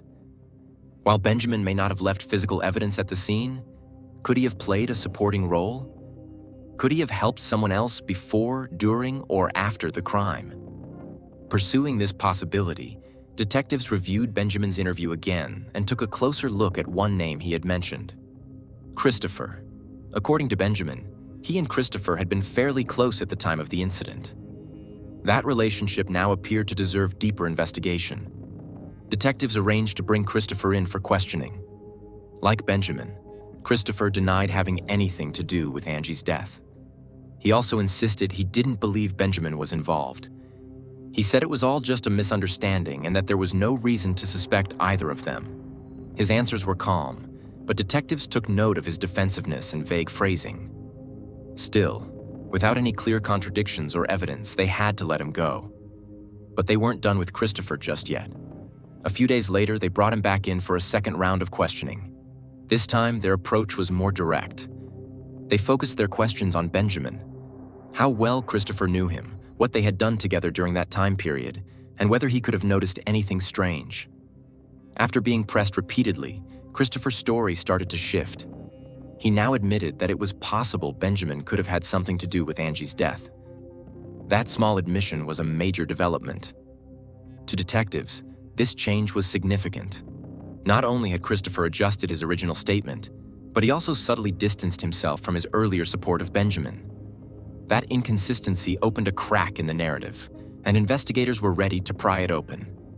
Despite the shift in his story, Christopher still denied any direct involvement. There wasn't enough to hold him, so he was once again allowed to leave, pending further interviews. But when they scheduled a follow-up meeting, Christopher failed to show up. Detectives went to his residence where they were met by his mother. She told them that her son wouldn't be answering any more questions unless a lawyer was present and that he would reach out if and when he was ready. That response set off alarm bells. investigators began to suspect that Christopher might be planning to avoid further cooperation, or worse, thinking about leaving town. Given that he had changed his story and was now evading communication, they decided it was time to take the next step. Based on the inconsistencies in his statements and their growing suspicions, authorities obtained a warrant and arrested Christopher. Once he was brought back in, they resumed their efforts to get to the truth. This time, they administered a series of polygraph tests. The results were inconclusive, with none of the readings showing clear signs of honesty. That alone wasn't enough for legal action, but it did confirm what the detectives already felt. Something wasn't right. Over the course of several days, investigators questioned Christopher for more than 60 hours. The sessions were long and exhausting, but slowly, the pressure began to wear him down. His story, which had already changed once, began to shift again. While he continued to deny being directly responsible, the details he provided started to conflict with earlier statements. He claimed he had, in fact, been inside Angie Dodge's apartment the night her life was tragically cut short. The revelation shook the investigation to its core. Yet even more intriguing was what came next. According to Christopher, he hadn't been alone that night. In a nervous tone, he told detectives that Benjamin, the same friend who had already been questioned and cleared by DNA, was there as well. But he didn't stop there. He named a third individual, Jeremy, another teenager from their tightly knit circle of friends. Like Christopher and Benjamin, Jeremy was just 18 years old at the time. Detectives, convinced they were closing in on the truth, immediately moved forward. Jeremy was arrested swiftly, and the trio, Christopher, Benjamin, and now Jeremy, were all under heavy scrutiny. But despite the intense pressure and investigative momentum, the case took an unexpected and deeply frustrating turn. DNA testing, which had been the only consistent piece of physical evidence in the entire investigation, conclusively ruled out all three young men. None of the biological samples from the crime scene matched Christopher, Benjamin, or Jeremy. This put the detectives in a difficult position. They had a confession, or at least a partial one, from Christopher, and he had implicated two others. Yet the forensic evidence, which doesn't lie, cleared all of them. In courtrooms, confessions carry weight, but in the realm of forensic science, DNA is the ultimate truth. It was a contradiction the prosecution couldn't ignore. As a result, the charges against Benjamin and Jeremy were dropped. The police, under pressure to show results and unwilling to let the case collapse entirely, shifted their full attention to Christopher. Even though the science didn't connect him to the crime scene, his inconsistent statements and the supposed confession were enough for them to proceed. Over the next 2 years, prosecutors worked behind closed doors to strengthen their argument. They compiled everything they had: interrogation footage, hearsay statements, interviews, and fragments of the confession. They even tracked down a witness, a young woman who said she overheard Christopher telling a friend about what happened that night. According to her, Christopher's words implied a first-hand involvement in the crime, though the specifics of what she heard were vague. By 1998, the case was ready to go to trial. Inside the courtroom, the prosecution focused on the psychological weight of Christopher's confession. The jury was shown carefully edited clips from the lengthy police interrogation, highlighting moments where Christopher described the crime with details the detectives claimed only someone involved could have known. The prosecution presented the witness testimony and emphasized Christopher's association with individuals previously under suspicion. They argued that while DNA didn't link him, his own words were damning enough. Christopher's defense pushed back hard. They argued the confession had been coerced, that it had been manipulated out of a vulnerable and scared young man with no legal counsel. They tried to highlight the inconsistencies in the police investigation and the glaring absence of any physical evidence tying their client to the crime scene. During his closing statement, Christopher spoke to the court. He insisted that he wasn't the monster people believed he was. Voice trembling, he told the judge and jury that he had made mistakes, but that he had never harmed Angie. He pleaded not for forgiveness, but for understanding. Despite the doubts raised, the jury reached a verdict: guilty, not of murder, but of being an accessory to the crime. It was a complicated outcome, based more on perceived proximity and association than direct action. For this conviction, Christopher was sentenced to a minimum of 30 years in prison. But for Angie's grieving family, especially her mother Carol, The trial didn't bring the resolution they had hoped for. If the DNA had ruled out all three men, including the one now in prison, then who had truly committed the crime? Who had taken Angie's life? The central question remained unanswered, and the more Carol thought about it, the more uneasy she became. After the trial ended, Carol remained in contact with investigators. She kept asking the same question. If none of the DNA matched, then why were two of the suspects released and one put behind bars? Over time, her questions were met with fewer responses. Calls stopped being returned. Files weren't shared. And slowly, it became clear that the case, in the eyes of the system, had been closed. But Carol didn't accept that. For nearly 8 years after the conviction, she visited the police department regularly, sometimes daily, asking for updates or pushing for the case to remain open. Her persistence became something of legend around the precinct. Yet even her determination couldn't overcome bureaucratic fatigue. Eventually, it became clear that no new efforts were being made. That's when Carol made a bold and unorthodox decision. If the system wasn't going to finish the job, then she would take matters into her own hands. She began following the two men who had walked free, Benjamin and Jeremy, hoping that just maybe she might catch something they let slip. For years, she watched quietly, taking notes, collecting anything that seemed suspicious. She wasn't a trained investigator, but a mother's instincts, sharpened by grief, kept her searching. Then, in 2009, an unexpected twist altered everything. Carol came across an organization dedicated to helping those who had been wrongfully convicted. Curious, she reached out. What she didn't expect was to discover that Christopher, the very man she had believed responsible for so long, had already contacted them years earlier, claiming he was innocent. He insisted that his confession had been the result of intense psychological pressure and manipulative tactics during his interrogation. Most families in Carol's position would have ignored such a claim. But something made her pause. Instead of rejecting the idea, she chose to examine it. She requested access to all the available footage from Christopher's interrogation, more than 60 hours worth of video and audio, much of it low quality and difficult to follow. Still, Carol watched every second. She listened closely as a teenager, clearly confused and increasingly exhausted, struggled to understand what the detectives were asking. He denied everything repeatedly. But as the hours wore on, the officers began guiding him, correcting him, and feeding him information. When Christopher guessed wrong about Angie's address, they told him what it was. When he said the incident happened in the living room, they corrected him and insisted it was the bedroom. Bit by bit, he began repeating the version of events the investigators wanted to hear. By the time she finished watching the tapes, Carol was devastated. She no longer saw a murderer. She saw a teenager trapped, overwhelmed, and led into giving a false confession.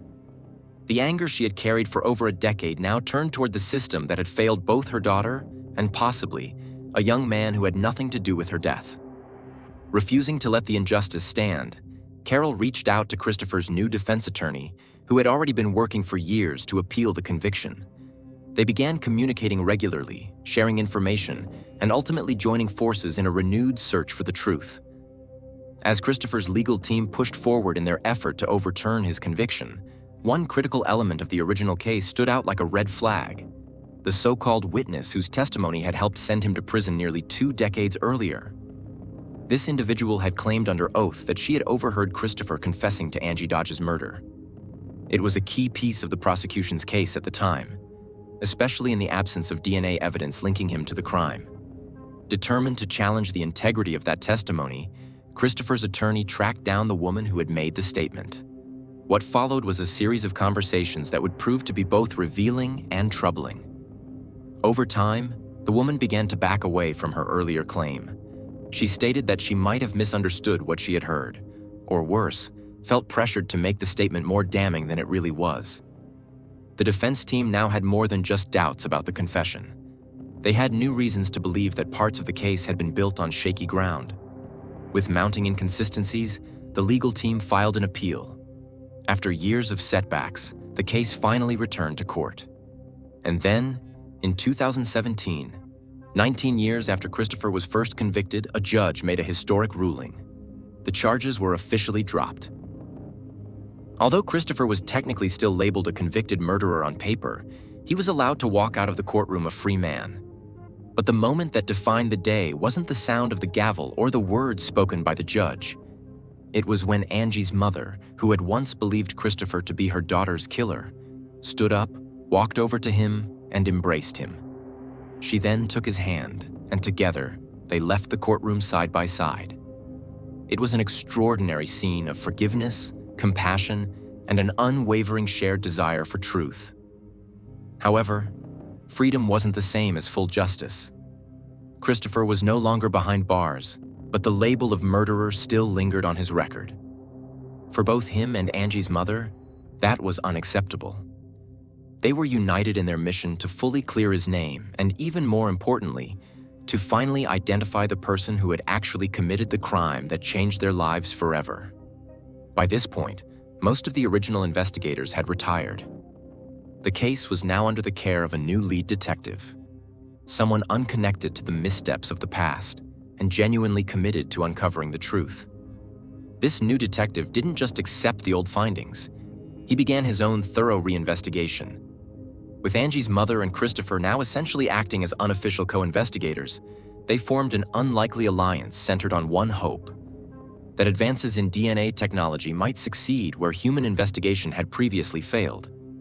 It was the late 2010, and forensic science had evolved dramatically. In 1996, DNA analysis was still in its infancy. By 2017, it had become a powerful tool capable of extraordinary precision.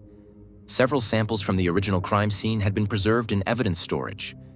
These samples were reanalyzed using the most advanced tools available. Experts once again uploaded the genetic profile of the unknown suspect into national databases. But once again, no match was found.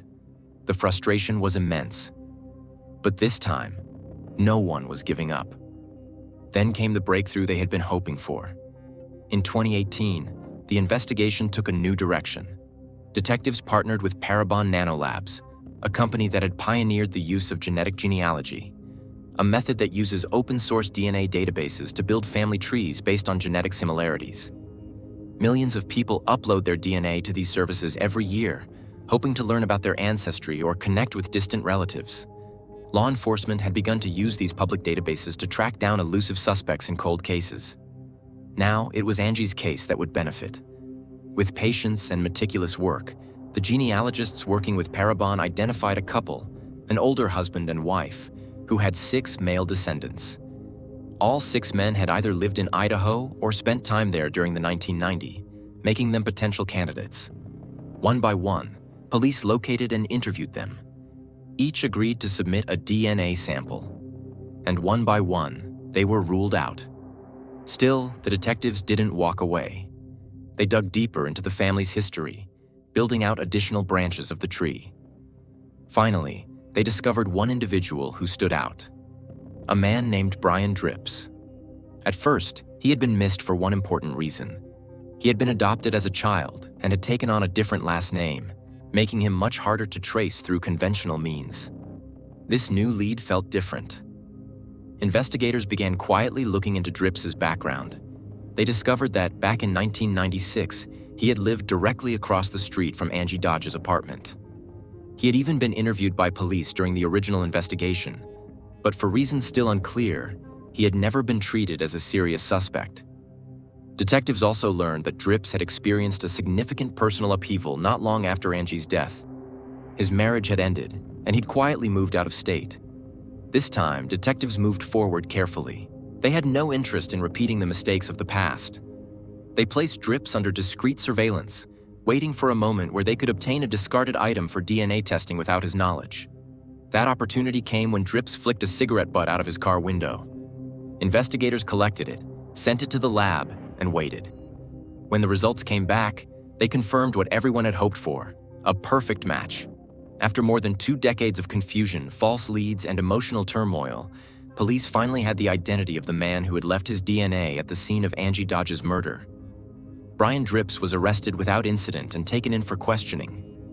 For the first several hours, he denied everything. He told investigators he didn't know what they were talking about. He insisted they had the wrong man. But then, when detectives presented the DNA match, his demeanor changed. He went quiet. The tension in the room was palpable. After a long pause, Drips asked if he could step outside for a smoke. When he returned, he sat down, stared silently at the floor for several moments, and finally spoke. "I did it." It was a confession more than 20 years in the making. According to Drips, he had been under the influence of alcohol the night of the crime. He claimed that much of what happened was blurry, that his memory was fragmented.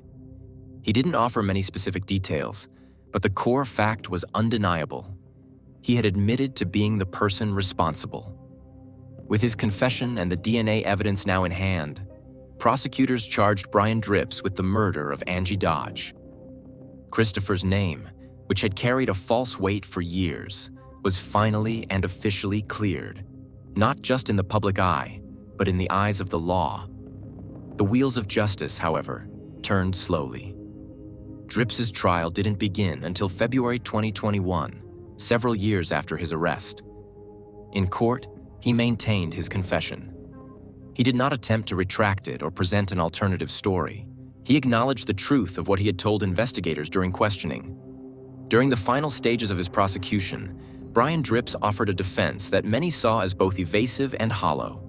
Speaking through his attorney, he claimed that he had never intended to end Angie Dodge's life. According to him, what had occurred that night was not premeditated.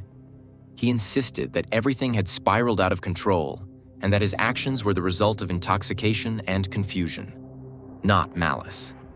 Yet for the court, for Angie's family, and for the community that had waited decades for justice, that explanation offered little comfort. At the conclusion of the trial, the judge handed down a sentence of life in prison. However, Brian Drips would be eligible for parole after 20 years, a ruling that sparked mixed emotions. On one hand, it marked the formal resolution of one of Idaho's most haunting and prolonged murder investigations. The person responsible had finally been held accountable. On the other hand, the idea that he might someday walk free was difficult for many to accept. Angie's mother, though grateful that the truth had been uncovered and justice served, expressed her hope that no family would ever again have to endure the kind of pain and uncertainty they had faced for more than 2 decades. For her, the trial's conclusion brought relief, but not closure. No verdict could bring back her daughter. Still, it was a step toward peace.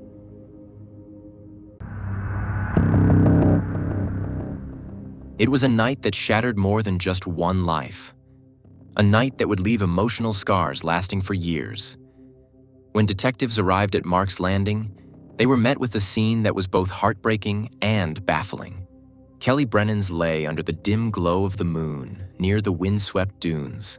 But it wasn't just the grim reality of the crime scene that caught investigators' attention. What made the case even more unsettling was the bizarre series of events that led to the body's discovery. Standing close by was Sheila Graham Trott. She told officers something that seemed impossible to explain. According to her, she had experienced a vision, a vivid, almost prophetic dream that compelled her and her 2 sons to come to that exact spot on the beach. She couldn't explain why or how, only that something, some force, had drawn her there. Every crime has its own story, and we're here to tell it to you, our dear viewers. Like, comment, and subscribe. Stay with us. Kelly Brennan was one of those rare individuals who didn't need to raise her voice or make grand entrances to be remembered. She was not someone who demanded attention in the traditional sense. She didn't seek the spotlight, didn't chase after accolades or applause. But somehow she possessed a quiet kind of charisma that drew people to her like moths to a gentle, reassuring flame. Born and raised in the close-knit community of Indianantica, Kelly was a product of the town's values, but also someone who transcended them. She had that unique ability to make people feel seen and valued, even in the most hectic or stressful moments. Her childhood friends often recalled how even as a young girl, she would stand up for classmates who were bullied, volunteer to help teachers after school, or check in on elderly neighbors with a level of care well beyond her years. From early on, compassion and responsibility weren't just traits Kelly displayed, they were principles she lived by.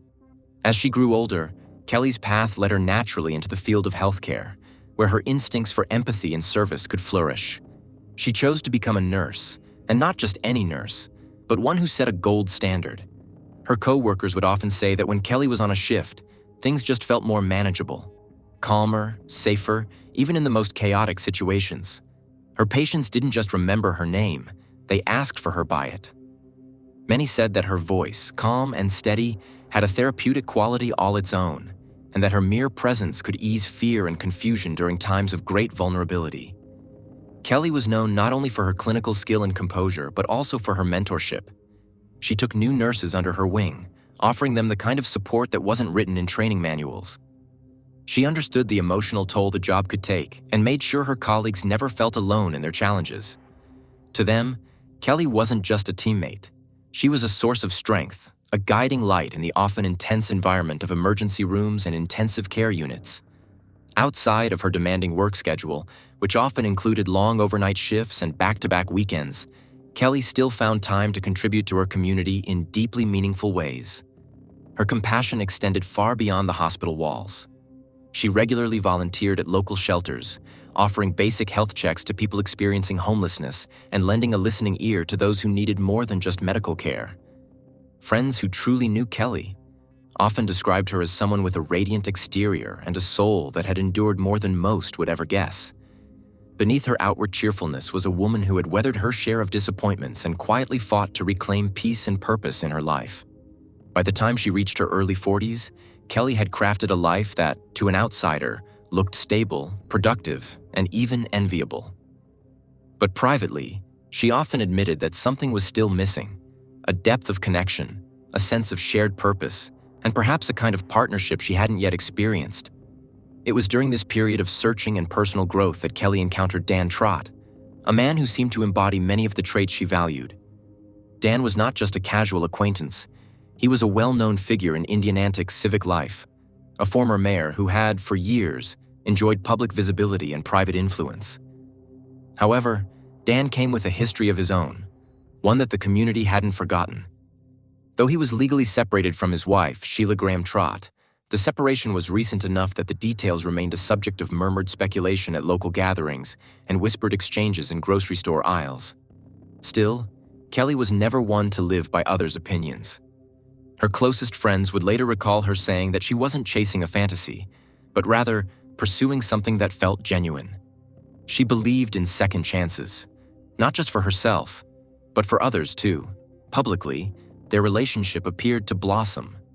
But behind closed doors, the situation was far less simple. The lingering presence of Dan's estranged wife cast a long and complicated shadow over their evolving bond. Though the marriage between Dan and Sheila was legally over in all but name, the emotional residue remained. She didn't vanish quietly from Dan's life, nor did she retreat into the background as some might have expected. Instead, her presence lingered, sometimes at events, sometimes in conversations Kelly would overhear, and sometimes in unexpected, uncomfortable interactions. Friends later recalled that Kelly sometimes expressed concern about Sheila. At one moment, she laughed at strange encounters, and at another, she expressed quiet fears. But Kelly, who had always believed in the best in people, continued to insist. In her personal journals, which she kept late at night when the house was quiet, Kelly wrestled with familiar questions. Had she done the right thing? These late-night reflections revealed a woman who was introspective by nature, someone who did not take decisions lightly. Outside of her internal conflicts, Kelly lived a life that, on the surface, seemed almost idyllic. Her small seaside town was the kind of place people dreamed of retiring to. A peaceful enclave where the air smelled of salt and the mornings began with the cry of gulls soaring over the water. Kelly had developed a deep connection with her surroundings. She jogged barefoot along the shoreline at sunrise, the cool sand grounding her. Her social life was lively, full of warmth and familiar faces. Coffee dates with close friends often ran long, their conversations drifting from the trivial to the deeply personal. But as those closest to her would later recall, the picture wasn't entirely seamless. Beneath the calm surface, there were subtle signs that something wasn't quite right. Sometimes, in the middle of a conversation, Kelly would zone out, her eyes clouding over as though her mind had wandered somewhere far away. She would quickly recover with a laugh or a clever comment, but those who knew her well noticed. There was a fragility to her calm, a delicate balance that seemed to be under quiet strain. If a friend brought up something concerning, she'd often respond with a gentle deflection, a reassuring smile, or a joke. Behind closed doors, Kelly grappled with emotions that were harder to name. She was in love, that much was clear, but that love was complicated. The man she had let into her life was someone with a history, one that hadn't entirely been laid to rest. There were parts of his past that remained elusive, unexplained. Psychologists often speak of the delicate interplay between hope and denial, particularly in individuals who have endured emotional trauma or been let down by those they trusted. She wanted to believe that this time was different. Looking back, those who loved her have asked themselves difficult questions. Did she sense an invisible threat circling her life? Was there a moment when she felt the ground shift beneath her feet, subtle but unmistakable? Kelly was full of plans. She excitedly talked about upcoming projects at work, about trips she wanted to make, about dreams that she had postponed for too long. She was reuniting with old friends, making plans for the future, and apparently ready to take on the next chapter of her life. But life, as it often happens, had other plans. What happened next shattered the peace in Indianatica, causing a wave of grief and disbelief throughout the city. A woman who gave so much to her patients, friends, family, partner, became the center of a tragic story that no one could have predicted. And then there was a chorus of voices asking the same heartbreaking question. How could something so horrible happen to someone so beloved? It was night, like so many others in Florida, a quiet coastal town. On one of these seemingly peaceful February nights in 2010, Kelly Brennan, a beloved nurse and energetic member of society, was scheduled to meet with a friend. But when she didn't show up, anxiety began to spread to a small circle of people who knew and loved her. Kelly wasn't the kind of person who just disappears. She was reliable, thoughtful, and attentive. Disappearing without warning was not just unusual, it was unsettling. As the evening drew to a close, the anxiety among Kelly's friends grew stronger. Messages went unanswered, calls went straight to voicemail, and social media messages went unanswered. At first, the friends comforted themselves with practical explanations. Maybe her phone battery was dead, maybe she was delayed due to an emergency at work, or maybe she just needed some rest. But as midnight came and went, these explanations lost their power. By early morning, the friends began to be gripped by quiet horror. Everyone felt that something was wrong. Back then, no one could have known that Kelly Brennan's life had already been brutally stolen. That night, she crossed paths with someone she trusted, with whom she might have thought she could make sense, with whom she had no reason to fear. And that meeting was a fateful turning point in her life. The crime in which Kelly Brennan died was not accidental. It was not the work of an unknown intruder lurking in the shadows. It was deeply personal, shaped by confusing emotions, jealousy, resentment, and betrayal. In the days that followed, as law enforcement worked to piece together what had happened, a grim story began to emerge that painted a chilling portrait of how personal rivalries and long-standing grievances could escalate into violence. According to friends and witnesses, Kelly was calm and friendly, dressed as usual. No one saw the strange people nearby or the panic in her eyes. There were no signs of violence. All signs pointed to girl leaving voluntarily, probably to meet someone she knew. But who? As investigators dug into the details, the name kept popping up. Sheila Graham Trott. Sheila wasn't just an acquaintance. She was the ex-wife of Dan Trotta, the man Kelly was dating. While Dan and Sheila were separated, their lives remained intertwined through shared property, mutual friends, and, perhaps most importantly, unresolved emotional strain. Kelly's friends later testified that Sheila's attitude towards her became increasingly hostile over time. There were stories of harsh, bitter remarks made in public, of capricious, unpredictable encounters, and of simmering anger that seemed ready to spill out. Sheila did not immediately call the police. She did not confess and did not report the incident. Instead, she waited. And the next day, she told her sons that she had a vision, a dream in which Kelly was sick and needed to be found in Mark's Landing. Her sons, caught in the confusion and strangeness of the moment, accompanied her to the scene. And there they made a heartbreaking discovery. Kelly's body, partially hidden but unmistakably lifeless. Why did Sheila choose to present herself as a person with a vision? Was this a calculated move to control the narrative? Was it a way to mask guilt, to seem concerned rather than guilty? Or was it part of a deeper psychological disorder, a sign that the mind was struggling to comprehend the enormity of what had been done?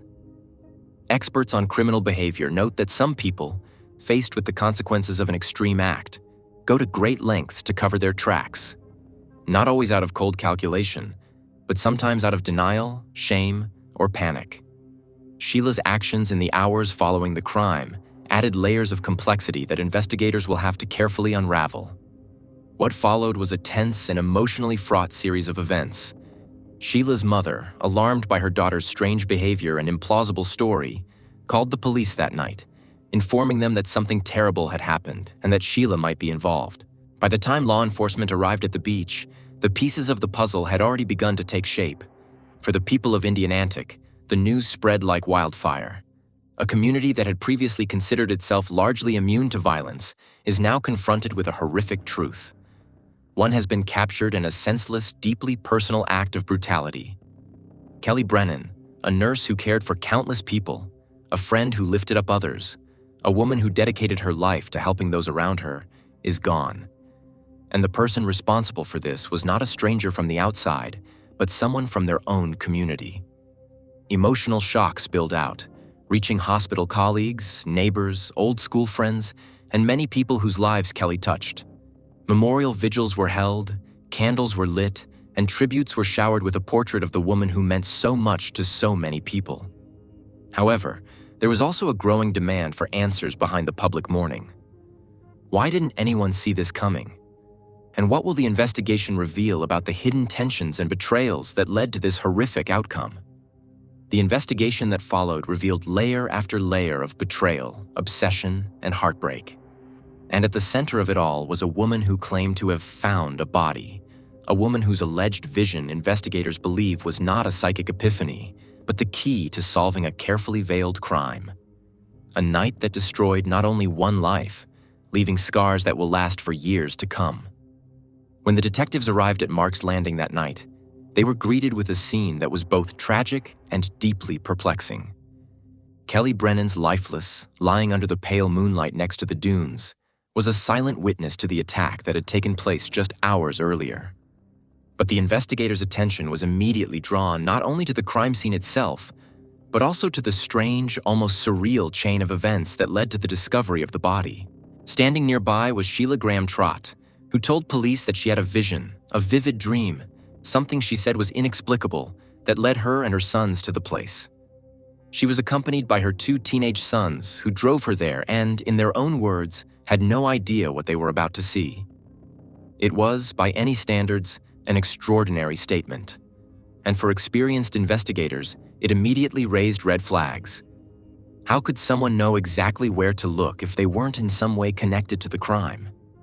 Leading detectives understood that in homicide cases, especially those involving personal relationships, the circle of suspicion often begins near the victim. In this case, Sheila was not the background figure. She was the ex-wife of Dan Trotta, whom Kelly was dating. And now, by claiming to have found Kelly's body, Sheila has put herself at the center of the investigation. As the officers cordoned off the crime scene, took photographs, collected physical evidence, and began to survey the surroundings, one question became more important than all the others. How did Sheila know where to look? The next phase of the investigation focused on a thorough reconstruction of the timeline of Kelly's last hours. Detectives decided to interview every person who saw or spoke to Kelly in the days and hours leading up to her death. Friends, family members, colleagues, neighbors. The result is a portrait of a woman who, in her final days, found herself in the grip of a tense and emotionally charged love triangle. Many friends recalled that Kelly expressed concern about Sheila, describing her as unstable, stressed, and increasingly erratic. There were stories of awkward encounters at local cafes, hot phone calls, threatening messages, and tense fights, all of which painted a picture of rivalries that quietly escalated. Investigators began collecting phone records, reviewing social media communications, examining text message history, and mapping Kelly's movements. Digital footprints can often tell a story that people either can't or don't want to share. And in Kelly's case, they revealed patterns of communication. A flurry of messages between Kelly and friends expressing her growing concern, correspondence between Dan and Sheila that hinted at unresolved tensions, and moments of silence that raised even more questions. As they dug deeper, investigators learned that Sheila's marriage to Dan was falling apart long before Kelly appeared on the scene. Financial stress, emotional distance, and years of accumulated frustration made Sheila feel marginalized, rejected, and resentful. Witnesses told police that Sheila became increasingly obsessed with Dan's new relationship, perceiving it not only as a romantic betrayal, but also as a deep, personal humiliation. For Sheila, Kelly wasn't just the other woman. She was a symbol of everything that had gone wrong in her life, and that dangerous resentment had been building up for months. While Sheila publicly claimed that the vision led her to the scene, the police were not convinced. Her story was riddled with inconsistencies, gaps, and vague explanations that only deepened the investigators' suspicions. Meanwhile, forensic teams worked carefully on the scene, collecting traces of footprints, fibers, potential DNA, and analyzing injuries on Kelly's body. Although the details were carefully kept secret so as not to compromise the case, one thing became clear from the start: the attack was personal. It wasn't the work of a stranger or an opportunistic criminal. It was someone who knew Kelly, someone who harbored deep-seated anger. Psychological profiling has become a key part of the investigation. Detectives brought in behavior experts to help analyze Sheila's actions, behaviors, and written words. Profiles of people who commit such personal crimes often show an accumulation of intrusive thoughts, perceived injustice, and emotional instability. Sheila's behavior, especially the unusual vision claim, fits the pattern seen when criminals try to interfere with an investigation or create a story that distances them from their own involvement. The investigation reached a turning point when detectives obtained and executed a search warrant for Sheila's home. Inside, they found what would become one of the most important pieces of evidence in the case: a series of handwritten notes, personal diaries, and, most damningly, a letter that Sheila had written but never sent or shared. The letter, filled with harsh and bitter expressions, expressed strong feelings of betrayal and rage. Sheila described Kelly in resentful, jealous terms, expressing emotions that, oddly enough, reflected the emotional state that was believed to have led to the attack. Some parts of the letter read almost like a confession, not in an explicit sense, but in the way they reveal motives, intentions, and state of mind. Detectives carefully analyzed every word. They consulted forensic linguists who studied the letter's wording, emotional tone, and main messages. Experts noted that while people often write personal notes to vent themselves, the combination of Sheila's written facial expressions, her unpredictable behavior, and suspicious presence at the crime scene created a triangulated picture of involvement. Faced with mounting evidence, the police summoned Sheila for questioning. Over the course of several long, tense interviews, her behavior changed markedly. She started to get indignant, pleading her innocence.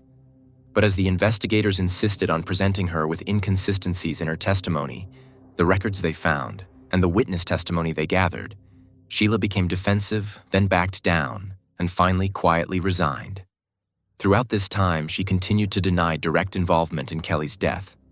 But for the detectives, the pattern was clear. They built a case based not only on physical evidence, but also on a powerful combination of circumstantial evidence and behavioral analysis. By this point, the media had caught wind of the investigation, and the small coastal town was engulfed in the unfolding drama. Local news stations posted daily updates, reporters camped outside the police station, and neighbors whispered theories about a love triangle that had become deadly. For the public, the question was no longer just who did it, but why? How could something so violent, so deliberate, happen here in their quiet, familiar city? For detectives, the arrest of Sheila Graham Trott was both a milestone and a difficult moment. On the day the police took her into custody, Sheila looked outwardly calm, collected, almost detached. But the weight of the investigation grabbed her. For the investigators who worked tirelessly to solve the case, it was bittersweet. They identified their suspect, but they knew that the scars of the crime extended far beyond the arrest, penetrating deep into the heart of the Brennan family and into the city itself. The investigation eventually revealed a tragic truth. Kelly Brennan, a beloved woman, was the victim of a jealous rage that had been simmering for far too long. Her death was not the result of a chance encounter or an accidental crime, but a deliberate act of a person who allowed anger and resentment to cloud all judgment. As Sheila sat in pre-trial detention awaiting formal charges, detectives were finalizing a mountain of evidence that they would soon present to prosecutors. They knew that the upcoming legal battle would not be easy. Cases built on emotional entanglement and mostly circumstantial evidence are rarely straightforward, but they were confident that they had enough power to ensure justice for Kelly. As the city prepared for the trial, one nagging question hung in the air. Could the courtroom finally deliver the completion and accountability they so desperately needed? When the courtroom doors finally opened in September 2014, the small town of Indialantic, Florida held its breath. It was more than just another ordeal. It was a moment of reckoning. For nearly 4 years, whispers of jealousy, betrayal, and rage circulated through the streets, echoed through local cafes, and echoed in the quiet pews of the church. Now the people of the city longed for the truth to emerge under oath, for the evidence to be revealed, and for justice to triumph in the clear light of the law. At the center of the storm was Sheila Graham Trott, the ex-wife of former Mayor Dan Trott, now accused of first-degree murder of Kelly Brennan, the beloved nurse who won Dan's heart. On opening day, Sheila walked into the courtroom dressed in a conservative, carefully chosen outfit, flanked by her defense team. Her face was an unreadable mask, her demeanor calm, almost detached. She maintained her innocence for a long time, even as the walls around her seemed to shrink with each new revelation, with each new piece of evidence, both physical and circumstantial.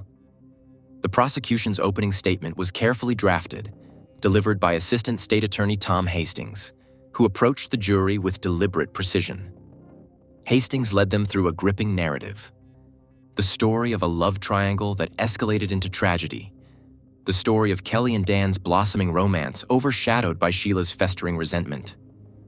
He described the increasingly unstable relationship between the two women, the growing tension that filled Kelly's days with anxiety, and finally, the fateful night when Kelly was lured to a dark beach and murdered.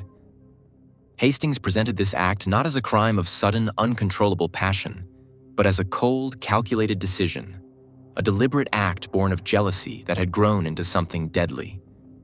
Central to the prosecution's version was a bizarre statement Sheila made to her sons, that she had a vision, a psychic moment, a dream, that led her to Kelly's body at Mark's Landing. Investigators, the prosecution explained, found no evidence to support the idea of a psychic episode or divine epiphany. Instead, they argued, Sheila's so-called vision was nothing more than a hastily fabricated legend, a clumsy attempt to explain how she knew the exact location of the crime scene. Expert witnesses, including forensic experts, were called to the podium, who detailed the nature of Kelly's injuries and the characteristics of the blunt object used in the attack. Handwriting experts analyzed Sheila's personal handwriting, focusing on a particularly incriminating letter found during a search of her home. A letter filled with bitterness, jealousy, and emotional turmoil. Perhaps the most damning piece of evidence was the letter itself. Prosecutors carefully presented excerpts to the jury, always keeping in mind to present them in the proper context. They highlighted Sheila's expressions of rage, her sense of betrayal, and her obsessive preoccupation with Dan's relationship with Kelly. Prosecutors argued that this emotional storm, if left unchecked, escalated into a deliberate act of violence. The defense, for its part, was determined not to surrender the land lightly. Sheila's lawyers portrayed her as a woman devastated by the collapse of her marriage, emotionally wounded but incapable of murder. They highlighted the lack of direct physical evidence. No fingerprints, no DNA, no murder weapon clearly linked to Sheila. The defense put forward alternative theories. Could someone else have been responsible? Is it possible that Sheila's unusual vision, as strange as it was genuine? They pointed to gaps in the timeline, questioned the credibility of witnesses' memories after so many years, and urged jurors not to convict on the basis of circumstantial evidence and emotional narratives alone. Throughout the trial, Sheila remained mostly calm. Observers in the courtroom drew attention to her behavior, which became a subject of admiration. Some saw stoicism, others, cold detachment. For Kelly Brennan's family, sitting quietly in the gallery, every day that passed was a painful exercise in endurance. They listened to how Kelly's life was dissected, how her last moments were analyzed, how her private world was revealed in a public forum. They testified about character assessments, legal arguments, forensic details, all in pursuit of what they wanted most: accountability. As the trial dragged on for several weeks, public interest only intensified. Local news stations covered the events daily. Courtroom sketches made evening broadcasts, and commentators on local radio discussed the power of the accusation. Was there enough evidence to convict? Will the defense be able to sow enough seeds of doubt? Will the jury render a verdict that will lead to the closure of the community? Legal experts weighed in, noting that cases based on emotional turmoil and circumstantial evidence are notoriously difficult to predict. They explained that jurors are asked not only to evaluate the facts, but also to weigh emotional undercurrents, piece together motives, and decide what is reasonable and what is not. In this case, they were faced with a particularly difficult task: to separate the noise of public perception from the essence of the evidence. When the case finally came to the jury, tension hung in the air both inside and outside the courtroom. Families, friends, neighbors, everyone was looking forward to the verdict. Will the jury see Sheila as a misunderstood, grieving woman in tragic circumstances? Or will they see her as a calculating figure who has allowed jealousy and resentment to turn into something dark and deadly? The answer was not long in coming. After several hours of deliberation, the jury returned a verdict: guilty of first-degree premeditated murder.